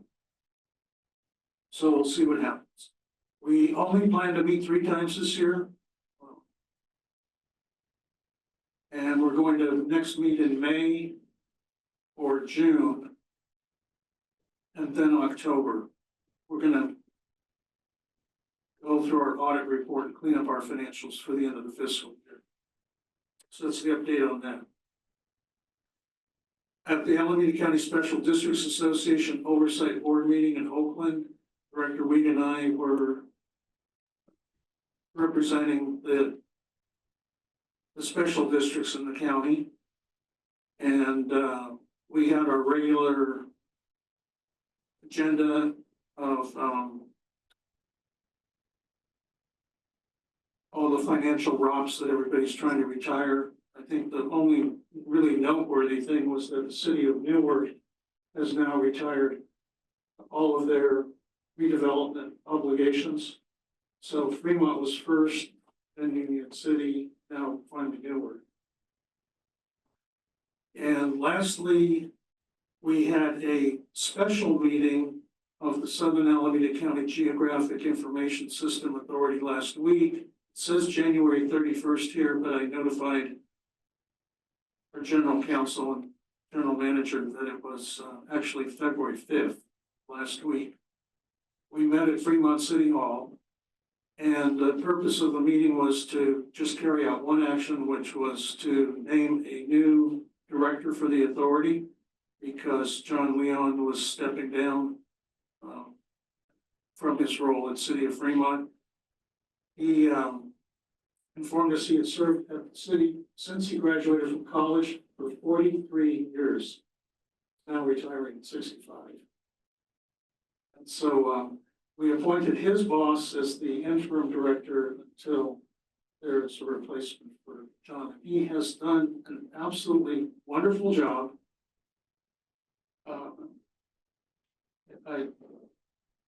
I know David, who worked for him or with him from our IT staff here. He was with me at the meeting to keep me on my toes. And what an extraordinary effort, an extraordinary individual, and the most impressive career, you know, sticking it out with the city of Fremont that long. So we all wish him well. A little toast. So that was it. Thank you, Director Sethy. And Director Wee, I believe you have a report back under item 7.2. Okay, I would note that Valley Water, in their last prior vote was it was 4-3, they're now 6-1, so. That's a positive note. Second, the Delta Stewardship Council has determined that it's my understanding that the Delta conveyance tunnel does not impact their role, and therefore they need not make a finding supportive against the Delta conveyance. They stepped up the operation. The oversight keeps dwindling, but it's amazing to see an organization which, I believe in 2008, we came, Jerry Brown pulled the plug on redevelopment. They said it's oversight committee for special districts. We have cities such as Oakland, which have long-term contracts on the Swan market, and others that may take us well into the 2040s. So hopefully they will find a way to curtail that, and that this group need not continue to exist and meet once a year. Thank you. Yes, Director Sethy. I forgot one item here, Okay. which was I wanted to inform the board that I put in a request a couple of weeks ago, and I copied you and on it. It's pretty much in line with some of the comments that Mr. Nishimura made, your public comments. My request is based on studies that were done of the fires down south, that close to 1/4 of all the fire hydrants were not up to standard. And in fact, did not have the required size or water pressure to meet the needs of the neighborhoods down there. And many had been put in place in the 1930s and 40s. So in line with what Mr. Nishimura was talking about, I have the same concerns that, especially when we look at our hillsides that are very exposed to fire conditions, Niles Canyon, Upper Canyon Heights, that we make sure that all of our fire hydrants are properly up to date. And so my specific request is that we do a study, which we can use our GIS system for, that approximates the age of all of our fire hydrants. I'm specifically concerned about anything that was put in before 1960, and that we make sure that we have all of the larger diameter fire hydrants in place. So I'm looking forward to that study being conducted and being presented at some point. Thank you. Director Gunther, Director Akbari, any director's comment, agenda item request? I piggyback onto the same comment. I'd be curious, just it seems like an interesting study to, I think we're gonna do just fine, but it might be an interesting study to have. I don't know how much effort it'll take. Might be kind of a fun process. See. We'll give you access to GIS and let you play all you want. I know Canyon Heights been all updated. Size, but we opened up, you know, half of our fire hydrants, what would happen? Director Akbari? I'll just, I'll second these comments from Director Sethy around seeing how prepared we are. I did have an agenda item request, and hopefully I can get a second from one board member. I would like to see if we can potentially expand our Help on Tap program, the eligibility program, or eligibility into the program specifically. And we just want to understand what parameters we can play with, to try and help more folks. So, I'm not sure if I would go to finance committee first or to the board, but I would like, I'm still looking. Yeah, I'm looking for a nodded head. Okay, I've got one. All right, got two. So, yeah, so that's something I think we'll talk about it in-house, and then we'll get back to you. My sense is it would be good to kind of go to finance committee first and then kind of flesh out some things and then report back to the board. Thank you. Because these are things that we talk to the finance committee about on occasion. If I could add one quick comment on the looking at our fire hydrants. Under a number of the scenarios, particularly earthquakes, I believe we're going to lose our district water supply distribution system, and none of the fire hydrants will be functioning, or very few. The alternative methodology should be evaluated as well, which is how can we best tap into the groundwater reservoir, which is there in relatively accessible location that deep, and look at that as a water supply as opposed to the imported water that's servicing our current hydrants. So I totally support that idea. 100%. All right, with that, any other questions, comments, agenda item requests? I have none. If that is the case, I think that's our last item and we'll hold the meeting adjourned at 8:20.